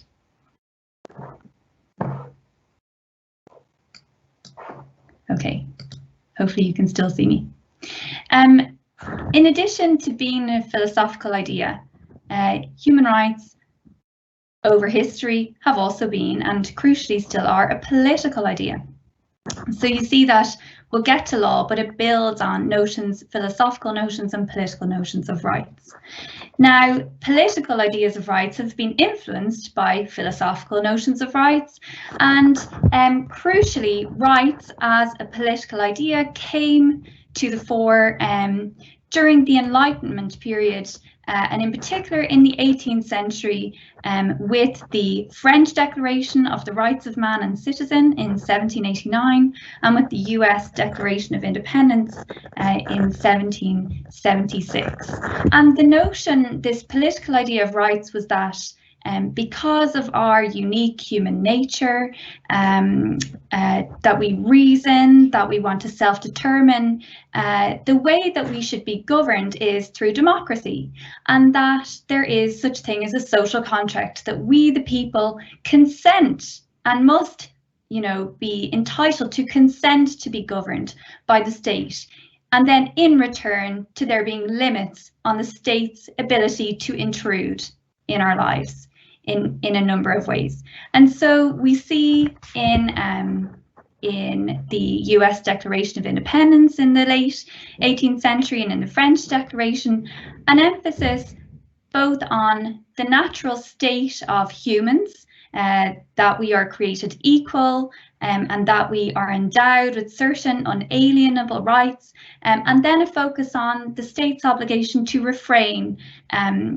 from interfering in certain ways. And so there's a real focus on liberty, freedom to own property, resistance to oppression by the state, rights to fair trial, right not to be ill-treated by the state. And then into the 20th century, indeed into the 19th and then 20th, there has been more emphasis on not just negative obligations on the state as our governing power, but also its positive obligations to protect us. For example, the labour movement and the welfare state movement in the 19th and also into the 20th century have emphasised, for example, the state's obligations to ensure just and fair conditions of work. And we see today, you know, different notions of what the state should do in terms of meeting people's welfare and socioeconomic needs. Now, human rights as a strictly legal idea really comes from the aftermath of World War II. And this is where we start to see whole legal instruments that protect human rights and at an international level and at a regional level, and increasingly incorporated into states' domestic laws. So the Holocaust, which occurred during World War II, really had an impact on states around the world, realizing that there wasn't sufficient protection of individual rights, and that protections were needed in the form of the international community actually having an interest in what happened in individual states. So being able to see into and actually have some control through international treaties, have some control over how countries treated their own citizens and people within borders other than the other states. So the Nazis, of course, came to power in Germany in 1933, believing that Germans belonged to a race that was superior to all others, and in particular claiming that Jewish people belonged to a race that was inferior. And the Holocaust was, of course, involved the murder of over 6 million Jews, but also there was great terror, torture, massive discrimination and killing of many other groups of people, including people with mental or physical disabilities, including Roma people, including many millions of prisoners of war, and including people who were gay, for example, in Germany, and people who were in prostitution, suffering alcoholism, being incarcerated also in prisons and concentration camps. So there were absolutely massive human rights violations during World War II. And as the war was about to end in 1945, 50 countries gathered in San Francisco in California. And between April and June 1945, they came up with the UN Charter, which created the United Nations. You can see here that in the UN Charter, there was a specific focus on human rights. And so you can see we, the peoples of the United Nations, have determined to save succeeding generations from the scourge of war, which twice in our lifetime, they're referring here to World War I as well as World War II, has brought untold sorrow to mankind, and to reaffirm faith in fundamental human rights and the dignity and worth of the human person, and the equal rights of men and women and of nations large and small. And so they have combined their efforts, and here in Article 1, it states that among the purposes of the United Nations is, you'll see there at 3, to achieve international cooperation in solving problems of an economic, social, cultural, or humanitarian character, and crucially in promoting and encouraging respect for human rights and fundamental freedoms for all, without distinction as to race, sex, language, or religion. So a huge moment then within the United Nations came with the proclamation of the UN Universal Declaration of Human Rights in 1948. Now, this is not a binding treaty, it is a declaration, so it has no legal power. It is a statement of principle, but it has led to the creation of treaties with actual legal binding obligations in states. And you see some of the rights here that were included: right to life, prohibition of slavery and servitude, prohibition of torture, of discrimination, of arbitrary arrest, requirement for fair and public hearings where people are accused of crimes, respect for privacy, freedom of movement, a right to asylum, a right to a nationality, a right to marry, a right to freedom of thought, freedom of opinion and expression, freedom of peaceful assembly, and a right to take part in government. And we can see that these rights have influenced then a range of treaties, both internationally and regionally, over time. And these are some of the UN specific human rights treaties that are implemented by expert bodies at the UN in Geneva, overseeing the behaviour of states. So moving on to the question of what work does a human rights lawyer do? And Lisa, please, if you could let me know at what point you want me to finish up, because I am really struggling here with my computer's doing some quite strange things, so I can't see back to you, but you can just say to me if that's possible. Because there's lots that I could say here, and I'll just speak until you let me know when I should finish up. So what work does a human rights lawyer do with all of these human rights treaties that have then also influenced domestic law, that have influenced, for example, European human rights treaties? And also remember, those political ideas of rights influencing constitutions, we have our Irish Constitution that is also that also contains human rights law. So a human rights lawyer, in the most obvious sense, is a lawyer who would work, we're here in Ireland, in the domestic legal sphere, using laws that apply in the courts of the land. So I've noted here Alexandra Wilson. I'd highly recommend that you read her book or find her podcast. She's a British barrister who speaks a lot about the racism within the justice system in England and Wales, because that's where she practices. But she's a criminal defence lawyer. So the point is that human rights principles are present not just in those specific treaties or in our constitution, but also in many of the more ordinary systems of law that we have. So the criminal justice system, many people would see themselves as being human rights lawyers operating within that, making sure that people do get fair trials, that they get a proper defence. You see here in the top right the lawyers who gathered in airports in America after Donald Trump introduced his immigration ban. And so immigration is another area where people would see themselves as human rights lawyers through ordinary, everyday Irish law or the law of any country where they're operating, making sure that people are guaranteed a fair hearing on their application for asylum if they're seeking asylum from persecution in their home country.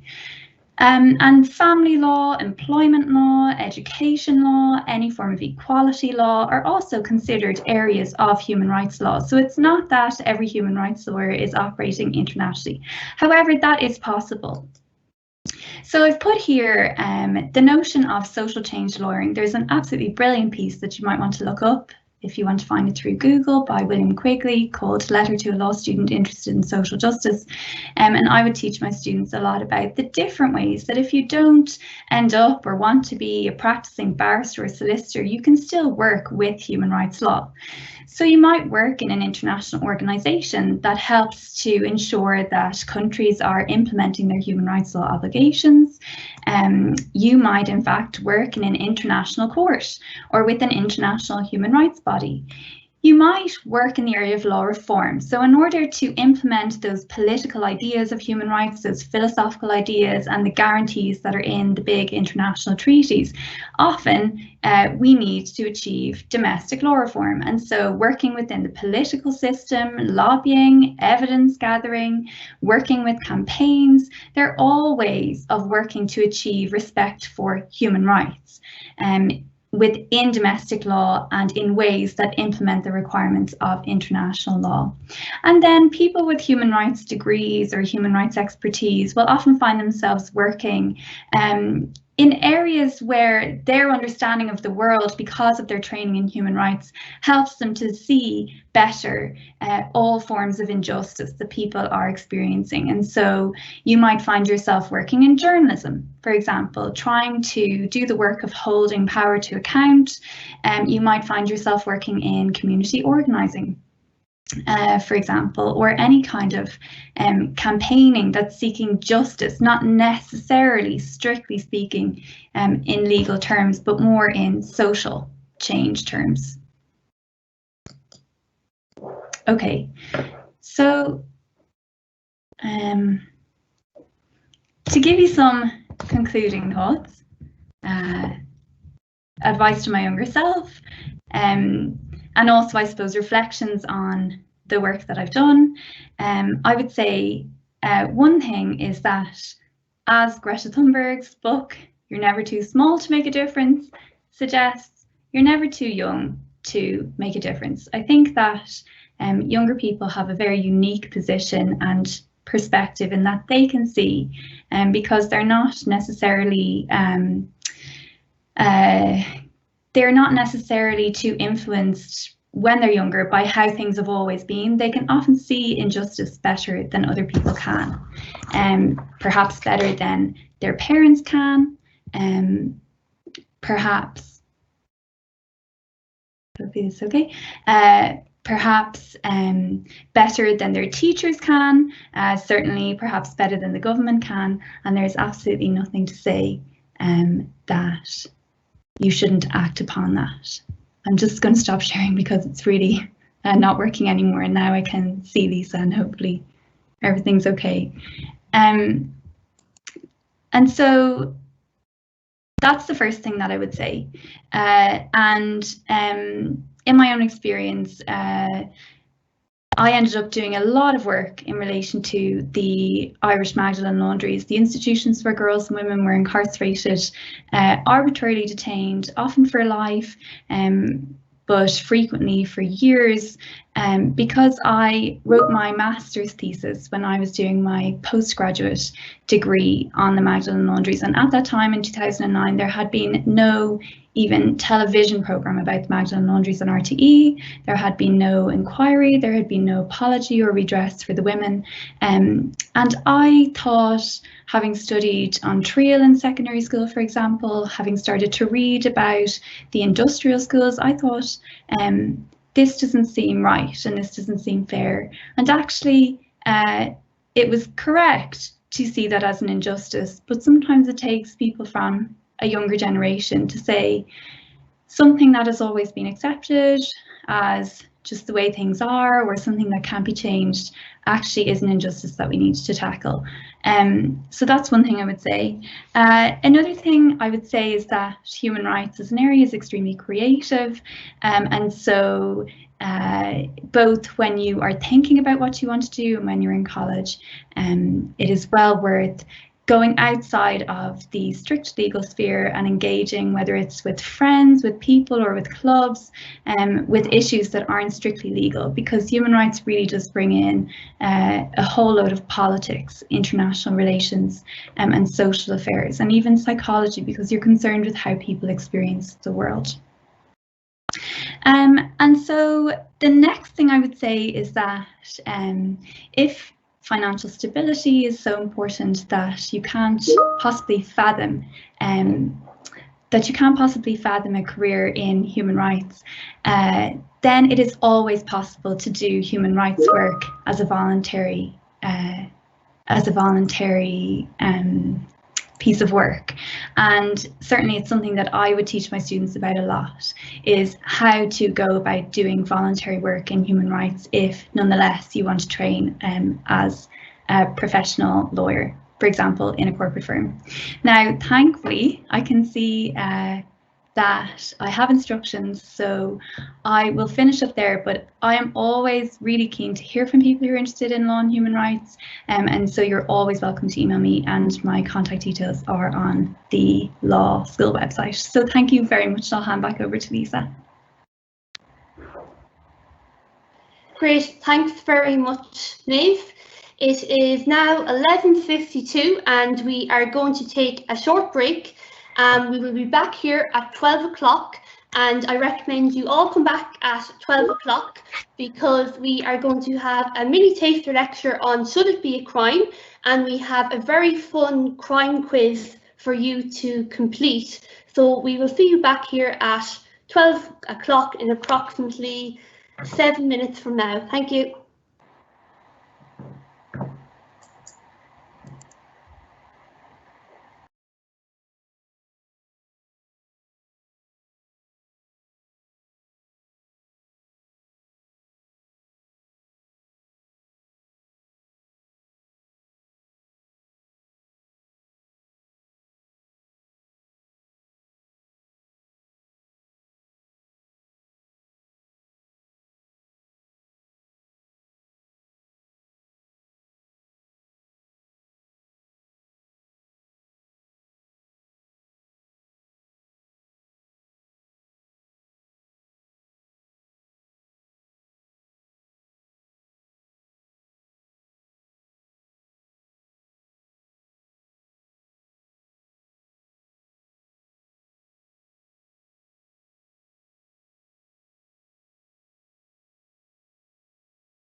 Hello everyone, welcome back.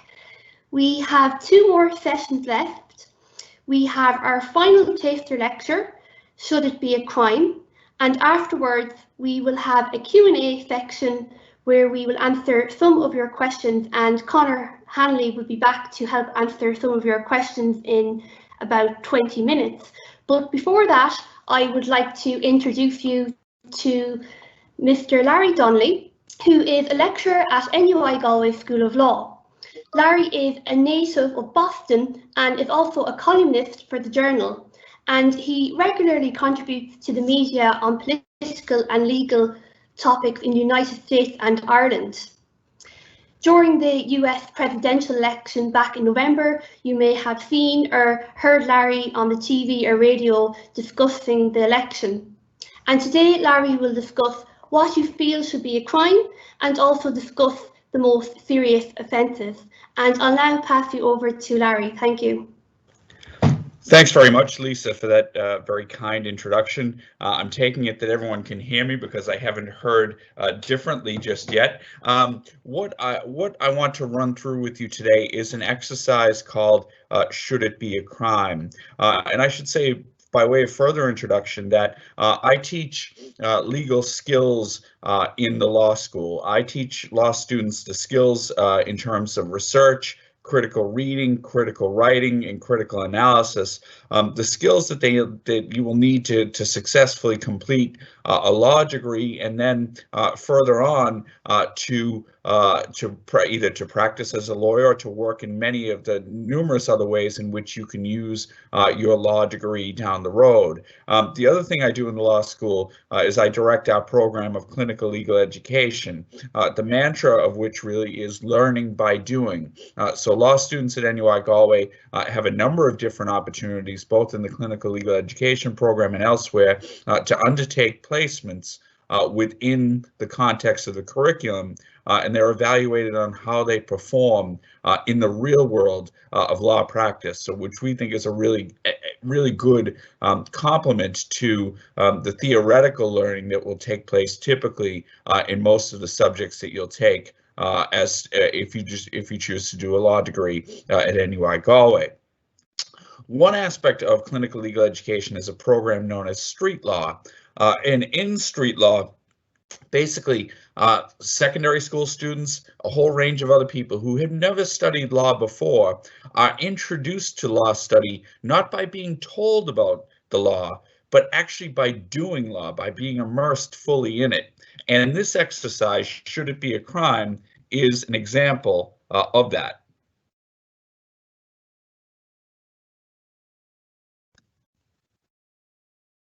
Okay, now, Should It Be a Crime is the name of this quiz that I've given. Okay, now you're going to see you're going to see 12 questions, and you need to read each of these 12 situations and decide whether or not each should be a crime. Now, the issue is I don't want you to draw upon knowledge that you might have externally or whatever the case may be.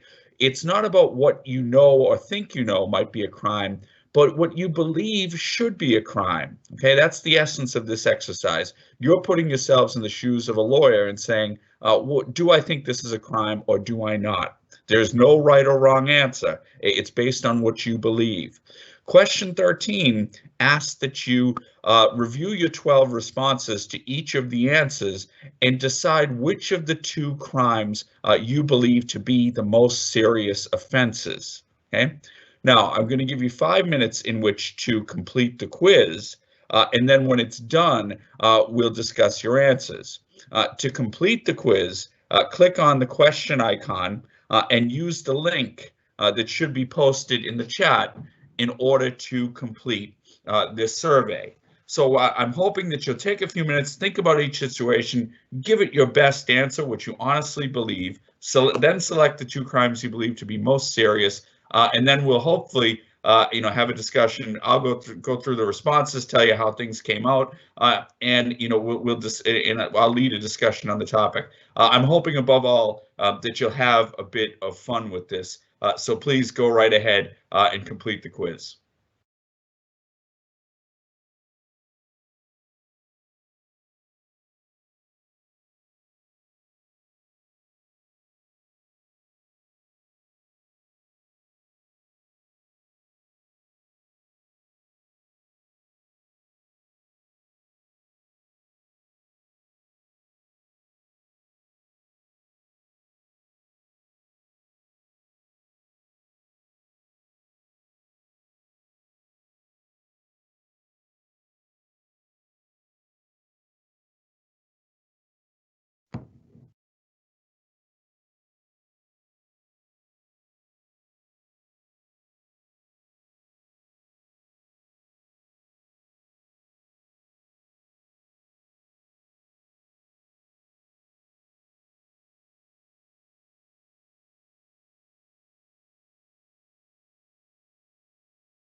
I'm going to give it about 1 or 2 more minutes just to complete the quiz.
Okay, there are still some responses coming in to the 12 questions, but I want to, because we only have a few minutes, I want to give you an idea of where we're at and where your responses put you. In response to question 1, we have 256 believe this should be a crime, whereas around 100 do not believe it should be a crime. In response to question 2, we're almost evenly divided as to whether Catherine's conduct is a crime or not, 183 to 178 at present. With respect to question 3, we have almost unanimity. 356 believe this should be a crime, 6 do not. Okay. With respect to question 4, the vast majority, 315 believe that it should be a crime. 47 do not believe it should be a crime. 5, Susan being caught with a pound of marijuana, kind of divided. 204 believe it should be a crime. 159 do not believe it should be a crime. On number 6, Michael robs an off-license at gunpoint. 363 believe it should be a crime. Just 4 of you do not believe it should be a crime. Question 7, okay? Only 42 of you think it should be a crime. 326 of you do not believe it should be a crime. On question 8, Aoife approaching a man for purposes of offering him sex for money. 129 of you believe it should be a crime. 240 of you do not believe it should be a crime. On question 9, Sheila and her helmet while riding a motorcycle, 126 say it should be a crime, 243 say it should not. On question 10, 337 of you believe that the president of the company who pollutes the river should be a crime. Only 32 of you believe it should not. Question 11, Margaret getting drunk. Well, I have absolute unanimity here. Margaret getting drunk and hitting a child while speeding outside of primary school. Every single one of you, all of the respondents, 372, believe that should be a crime. Number 12, the majority, a very strong majority, 261, do not believe it should be a crime that Sean doesn't report his friend stealing an item from a shop. 114 of you do believe that it should be a crime. Now, for what is the most serious crime of all, the clear one that stands out for people is number 11, Margaret getting drunk and hitting a child while speeding outside of primary school. 309 of you rank that as one of the most serious of the crimes that's there. The second most popular in this regard is Michael robbing an off-license at gunpoint.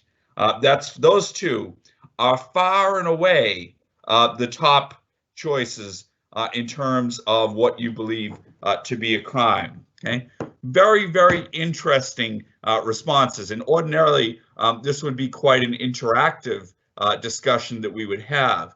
But what I want to raise with you are just a few points that typically arise in the context of this exercise. And I can't speak to all of the questions here because we only have a couple of minutes, but I do want to raise something that comes up from time to time. Almost every single one of you think that Lucy picking a person's pocket and taking a wallet containing 50 euro is a crime. Almost every single one of you believes that should be a crime. Okay. However, number 7, almost every single one of you believes that that should not be a crime. And the question that I typically raise with students for discussion and debate is, although the action might be different, the end result is just the same. The fact is that Ellen is taking money from the shop, and indeed some of you may know, or cashiers who work in places, oftentimes they're forced to reconcile the tins from their own money if things are short. So just a point just to raise it, it's an interesting one that almost nobody thinks number 7 is a crime, where everybody thinks that number 3 is a crime, when the end result is the exact same. So it's quite an interesting point. Further one that comes up is number 9. An awful lot of you said that that should not be a crime. That the reason being that Sheila's only could hurt herself, that it's a matter of personal choice. Those sorts of considerations are typically raised. But it's interesting, those of you who took the opposite view, the reality is that if and when Sheila is hurt, what happens? Her not wearing a helmet, while it may be a personal choice, typically means that her injuries are going to be far more severe. That insurance and everything else that comes with it, because of those medical expenses, could possibly go up for everybody.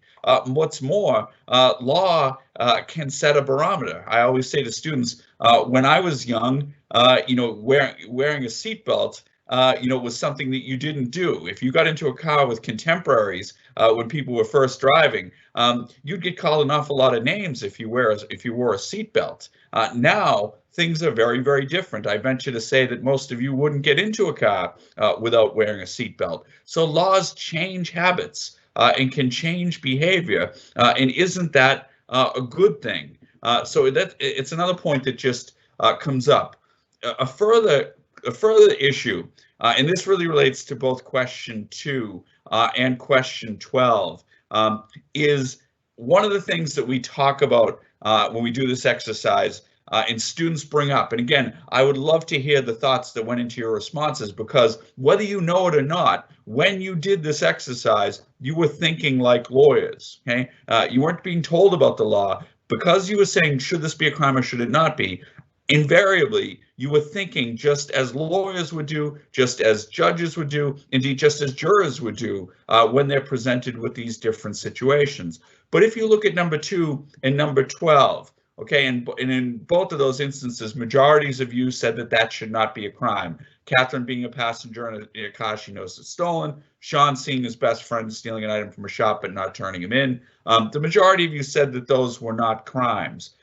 And this really relates to something that comes across every time I do this exercise, is the distinction between being active versus being passive. I think that also relates to questions 3 and question 7. This idea of actively going out and doing something versus being more passive. And people who go through this exercise are typically much more comfortable when there's an action, an affirmative step, and saying, okay, that's a crime, versus more passive conduct or more passive behavior.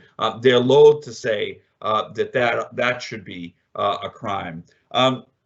Just before I wrap up, because I know I only have a couple of minutes left with you, the seriousness of the crimes, okay? The last question, question 13, the severity of the crimes and your ranking of them. To be frank, each and every time I do this exercise, number 11 is cited as the most serious of the crimes that students have deemed, of the offenses students have deemed to be crimes. The reasons being are fairly clear. Margaret has done a variety of different things. She has gotten drunk. She is speeding. She has also hit a child. All 3 pretty horrible things to do in this context. And I completely understand why students think that is a very serious crime. Moreover, the other one you identified, Michael robbing an off license at gunpoint, again, using a gun in the commission of an offense, potentially endangering lives, robbing from somebody who owns it, robbing from their lives and their livelihoods. I fully understand why you would consider those to be the 2 most serious crimes. The inherent nature of what they've done is bad. There's no other way to put it. And I think most of us, lawyers or non-lawyers, recognize that that's the case. What I would encourage you to consider, however, is the depth and breadth of the harm caused by each of those activities. And that is not to say that these are not serious crimes. They are very, very serious crimes. But if we look at these 12 scenarios and these 12 situations perhaps in a little bit of a different way, and we look at the potential magnitude of the harm. And that is not to underscore the magnitude of the harm done by the person who robs an off-license at gunpoint, or indeed the magnitude of the harm done by Margaret, who has hit a child outside of primary school. But if we are to look at the magnitude and the spread of the harm, could there not be a case for saying that question 10, scenario 10, is actually the most serious of these situations, the most serious crime that you've identified, given the potential fallout of polluting a river for a wide breadth of the citizenry, for animal life, for plant life, in a whole range of different facets. So again, it's just a different way of looking at these things as to how serious it is. So I hope that you enjoyed this very quick introduction to doing law. And that's one of the things, again, in NUI Galway, we really focus in on law and action, law and practice. And this exercise, I suppose, represents a very brief introduction to all of those skills. So with that, I think my time is up, and I think I'll hand over to Connor for questions. Thank you very much, Larry, and thank you to everyone who participated in the quiz. There's some really interesting statistics from that quiz, and we might be able to maybe share some of them with you in a follow-up email after today. We'll look into that. But we've come to our last session. We will now have a Q&A session with Conor Hanley. So Conor, if you'd like to turn on your camera and unmute and join me, that would be great. There's been lots of questions in the chat, and we'll try and get through as many of them as possible now. One question, while I wait for Conor to join, I'm here. Oh yeah, perfect, Conor, thank you. Brilliant. Before we get stuck into some questions, I might just address maybe one of the top questions first of all, and just clarify that. I suppose, what are the entry requirements for law? Lots of you have been asking what are the subject entry requirements for law, and I suppose just to clarify, the subject entry requirements are Irish, English, another language, and any 3 other subjects recognised for entry purposes. Now that's for our Law BCL, Law, Criminology and Criminal Justice, and Law and Human Rights. And then for our Law and Taxation and our Law and Business course, the entry requirements are the exact same, except you need maths. So you need English, Irish, another language, maths, and other subjects then to make up your points. So I hope that's clear, and I know some of you are saying that you don't have another language like German or French and so on, and in that case you can actually apply for an exemption with the NUI in Dublin. So you may actually be eligible for an exemption if you don't have Irish or another language, and details about whether or not you are eligible for an exemption are available on NUI.ie. Now that's not the NUI Galway website, it's the main National University of Ireland website. You'll be able to find details there about whether or not you are eligible for an exemption from Irish or another language. So I recommend, for those of you who are concerned about the language entry requirement, that you have a look at NUI.ie. If you have been granted an exemption from a 3rd language in secondary school, you will still need to apply for an exemption with the NUI in Dublin. So I hope that's clear and that clarifies the entry requirements. But we're going to do, I suppose, a quick fire round of questions. We don't have very long, Conor, so we'll have to make it short and sweet, unfortunately, but I've been monitoring the questions for the duration of the talk today, and I think the question that we must address now is how long to become a barrister or a solicitor. So Conor, I'll hand you over to you for that. Okay. To become a barrister or solicitor, there are a number of different routes, but the standard one is to take a law degree. So you have to complete your law degree. That's going to be 4 years. Then you have to decide which you want to be. Do you want to be a solicitor? Do you want to be a barrister? You can't be both at the same time, so you have to choose. If you choose to be a solicitor, you will have to do a couple of things. First, you will have to pass entrance exams that are known as FE1s. There's 8 of them. They're not fun. They're pretty tricky. Some students start taking the FE1s during their final year in college. Others don't. They want to get their degree out of the way and then do the FE1 process. Typically, that's probably going to add another year. At the same time, you will also need to arrange an apprenticeship. With a firm of solicitors who are willing to take you on and basically train you how to be a solicitor. And part of the apprenticeship process then is to take 2 periods of study at the Law Society in Dublin. So you're looking at another 1.5 to 2 years, depending on logistics. So realistically, to qualify as a solicitor, you're looking at 7 years.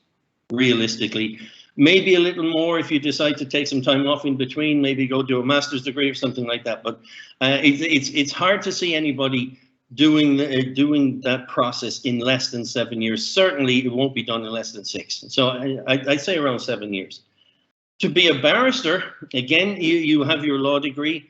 You have to sit entrance exams again. I think there's 5 of them, and you also have to make sure that you cover certain subjects in your law degree. A subject, for example, of jurisprudence. It's essentially the philosophy of law.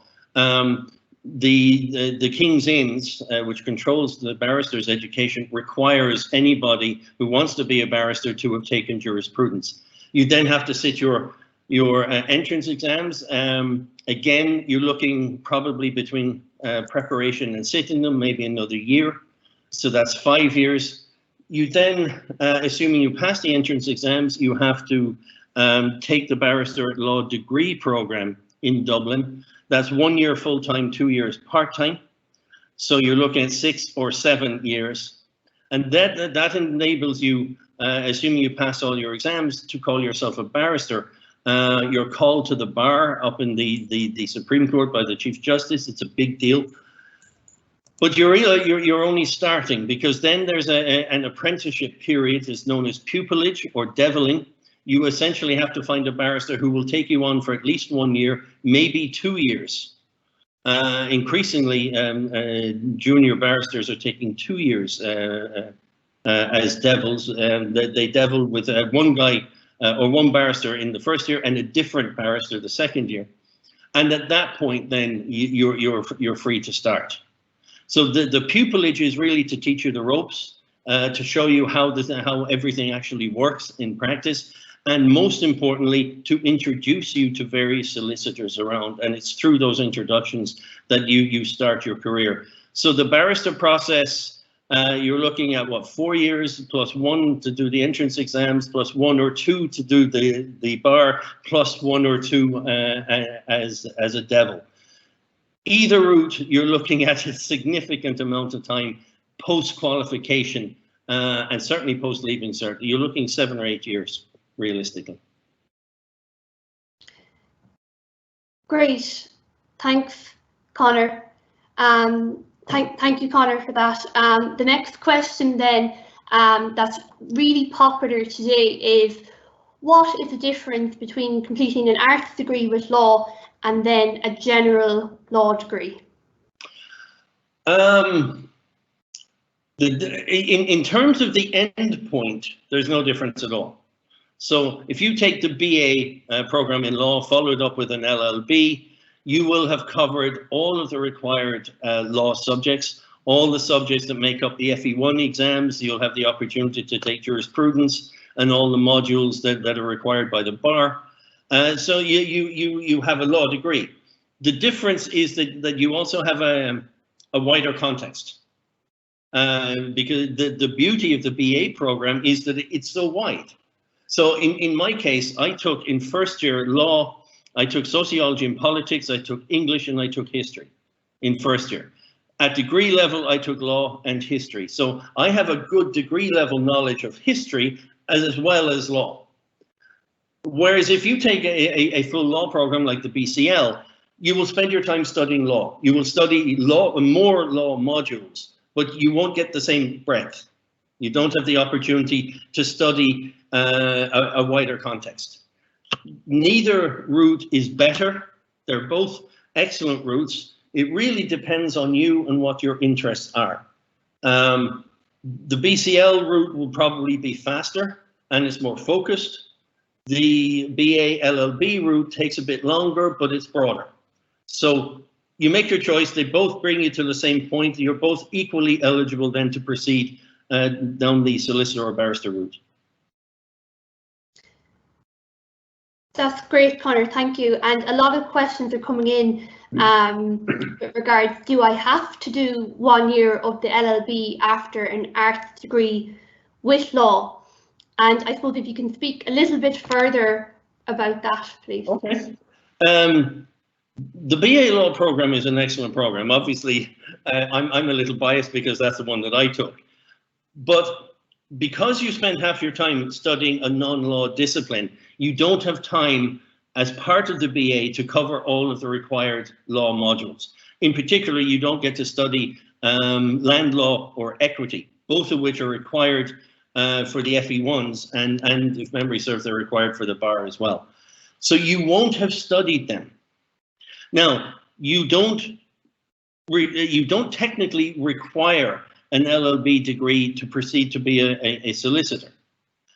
As long as you have a degree, any degree, you can proceed, but you will then have to prepare for the FE1s on your own.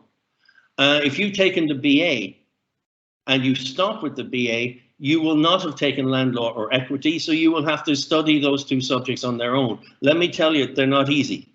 So if you take the 1 extra year, what that gives you is an opportunity to round out your legal education, to fill in the blanks, so to speak, and also to take a few extra subjects or a few extra modules that you might have been interested in, but you just didn't have time to do during the BA. So it broadens your legal knowledge, all for the price of 1 extra year, by which we really mean 6 months. In the academic year is basically 6 months of classes. So we reckon that's a very good investment, and in the long term, it will stand to you.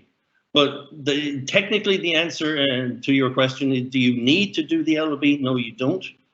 But experience tells us that it's a really good idea to finish out your legal education. Yeah. Yes, and I think it's important to reiterate that it's not just a solicitor or barrister you can go on to become with a law degree. We've been talking a lot about barristers and solicitors. There's a wide variety of other careers that our graduates have gone on to pursue in the area of law. And I think another really important question to address is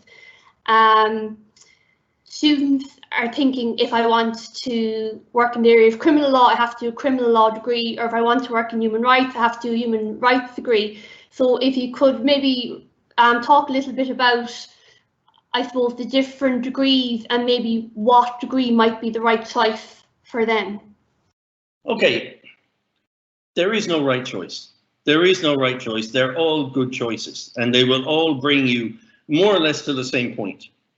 The question really is, how much do you want to focus? If you know absolutely and for sure that you want to get involved in the criminal law, you want to practice as a criminal lawyer, as a criminal practitioner, you want to go into the guards or the prison service or whatever, your focus is criminal law, you know that for sure, then yes, it makes some sense to look at the BCL in criminology and criminal justice.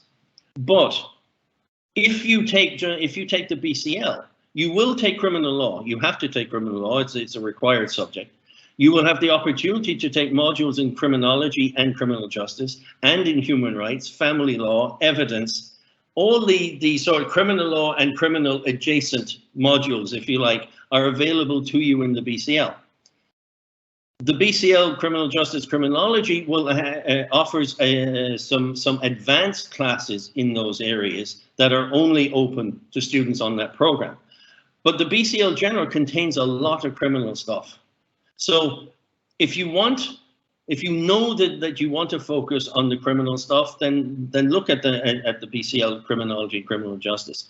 If you want to keep a few options open, if maybe you're not absolutely sure that that's the direction you want, or you reckon there's a chance you might change your mind, and you know, over 4 years a lot can change, then the more general BCL program might be pretty good. You're still going to get to do a lot of criminal stuff, but you'll have the opportunity to do something outside that area as well. And the same is true of human rights. You could take the BCL in human rights and really focus in on human rights, but in the BCL General, you will have the opportunity to take programs or modules on European human rights, international protection of human rights, public international law, and family law, and various other human rights type modules. So you're not going to make a mistake by taking a general option, and that might preserve some choices later on. But neither are you going to make a mistake by taking one of the more focused programs. So you may do a BCL in criminology and criminal justice, but it's still fundamentally a full law degree. And you will cover all of the required modules in those specialized modules, just as you will on the general modules. So think about whether you want to focus or whether you want to keep some options open. That's really the only difference. They will all bring you to the same point. Great. Thanks, Conor. And another question that has come in is, once I do my law degree in NUI Galway, if I want to pursue legal practice in another country, do I have to do another 4-year law degree in another country? Okay. The rules are going to vary depending on what country or what jurisdiction you want to go to. I say jurisdiction because the United States is one country, but every state is a separate jurisdiction and has its own rules. And those rules will change from state to state. So just firstly be aware of that the rules are going to vary according to jurisdiction. Secondly, keep in mind those rules can change. So what is true today will not necessarily be true in 4 or 5 years' time when you complete your law degree with us. That said, most jurisdictions will accept a common law degree. It's essentially a law degree from an English-speaking country, broadly. So if you want to study, if you want to work in New York, you want to be an attorney in New York, the New York bar requires that all New York attorneys have passed a bar exam. And to be eligible to sit that bar exam, there are certain requirements. As of now, our law degrees meet those requirements. You will have to apply to them. You will have to show that you meet the requirements. And again, I stress these requirements can change at any point. Most other states will require that you do at least 1 year of further study in an American law school. They don't require, most of them don't require a full American law degree. Some do, but most will make do with your Irish law degree plus a year in an American law school. So as I said, it's going to depend exactly on where you want to go, where you want to work. The rules change. They're absolutely not under our control. But in principle, yes, your law degree will travel beyond the borders. We've had a number of our graduates qualify as attorneys in New York. We've a number of our graduates have qualified in Canada. Again, they will require a further study in a Canadian law school that require you to sit some basic entrance exams, but it is possible, yes. Great, thanks, Conor. And there have been lots of questions regarding study abroad, so I might just address that one. In year 3, you can choose between applying to study abroad or applying to complete work placement. And we have 2 study abroad and work placement officers, and they do their best to fill your preferences when it comes to completing work placement and study abroad. Many of you have asked, is there a limit on the number of study abroad placements? No, there is no limit. You apply for your study abroad or your work placement, and then our study abroad officers will do everything they can to fit your work placement or your study abroad. And some of you have asked, do you get to choose which country you go to, or is it randomly selected? So what happens is you apply and you state your preferences. So you state country number 1, country number 2, and so on. And our study abroad officers will do their best to facilitate what you wish to do with regard to which country you would like to study in. So I hope that answer helps. And unfortunately, we're nearly at the very end. I will mention that if we didn't get your question, I'm really sorry. Please do email us at law@nuigalway.ie and we will respond to you. I'll pop that in the chat in a moment. But I suppose one final question for Conor will be, how do I know if law is the right choice for me? I'm still asking myself that question even now. As I said during my welcome presentation, there's no set template for a lawyer or for a law student, but experience shows that certain attributes would be useful for a law student. One is a love of reading. Somebody who finds reading a real chore, they're bored by it, that's probably a good indication that law is not for you. You have to have some element, some degree of perseverance. You have to be industrious because there is a lot of work to be done. You don't have to be argumentative. As I said, it's often said to me by parents that they reckon their kid will be a great lawyer because they're forever fighting with their parents. That doesn't necessarily follow. That doesn't necessarily follow because law is about persuasion. It's not just about argument for argument's sake. It's about persuasion, being able to construct a really good argument. And that requires that, firstly, you know what you're talking about, that you've done your research. You've pulled together all the information, both the factual information and the legal information, and you've used those 2 pillars to build an argument. So that requires reading, it requires time, it requires patience, it requires a degree of logical thought, and it requires some communication skill, both in writing and verbally. So if you have those kind of skills, those kind of attributes, chances are that law will be a pretty good fit for you. Okay, aside from that, doing things like this, engaging in taster days, talking with law school people, talking with some of your older friends who are maybe in law school, that's a good bet. When hopefully soon we're able to have classes on campus again, maybe come in and visit us, sit in a classroom, just do your research, find out as much as you can about what it's like to be a law student, and then make your decision. But also always keep in mind, make an honest assessment. What you see on television is not the reality of lawyers. A lot of the law is spent in libraries, at desks with stacks of books around you. So if you have the attributes that I mentioned and you do your background research, you should be fine.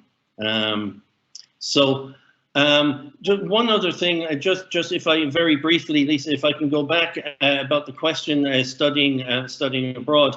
My good friend Larry Donnelly has just mentioned to me that it seems that the bar authorities in New York are becoming more stringent in their interpretation of the rules. So it may be that they're heading towards some level of restriction or requiring further study in the US. As I said, the entrance rules for New York and for every other jurisdiction are a matter entirely for them.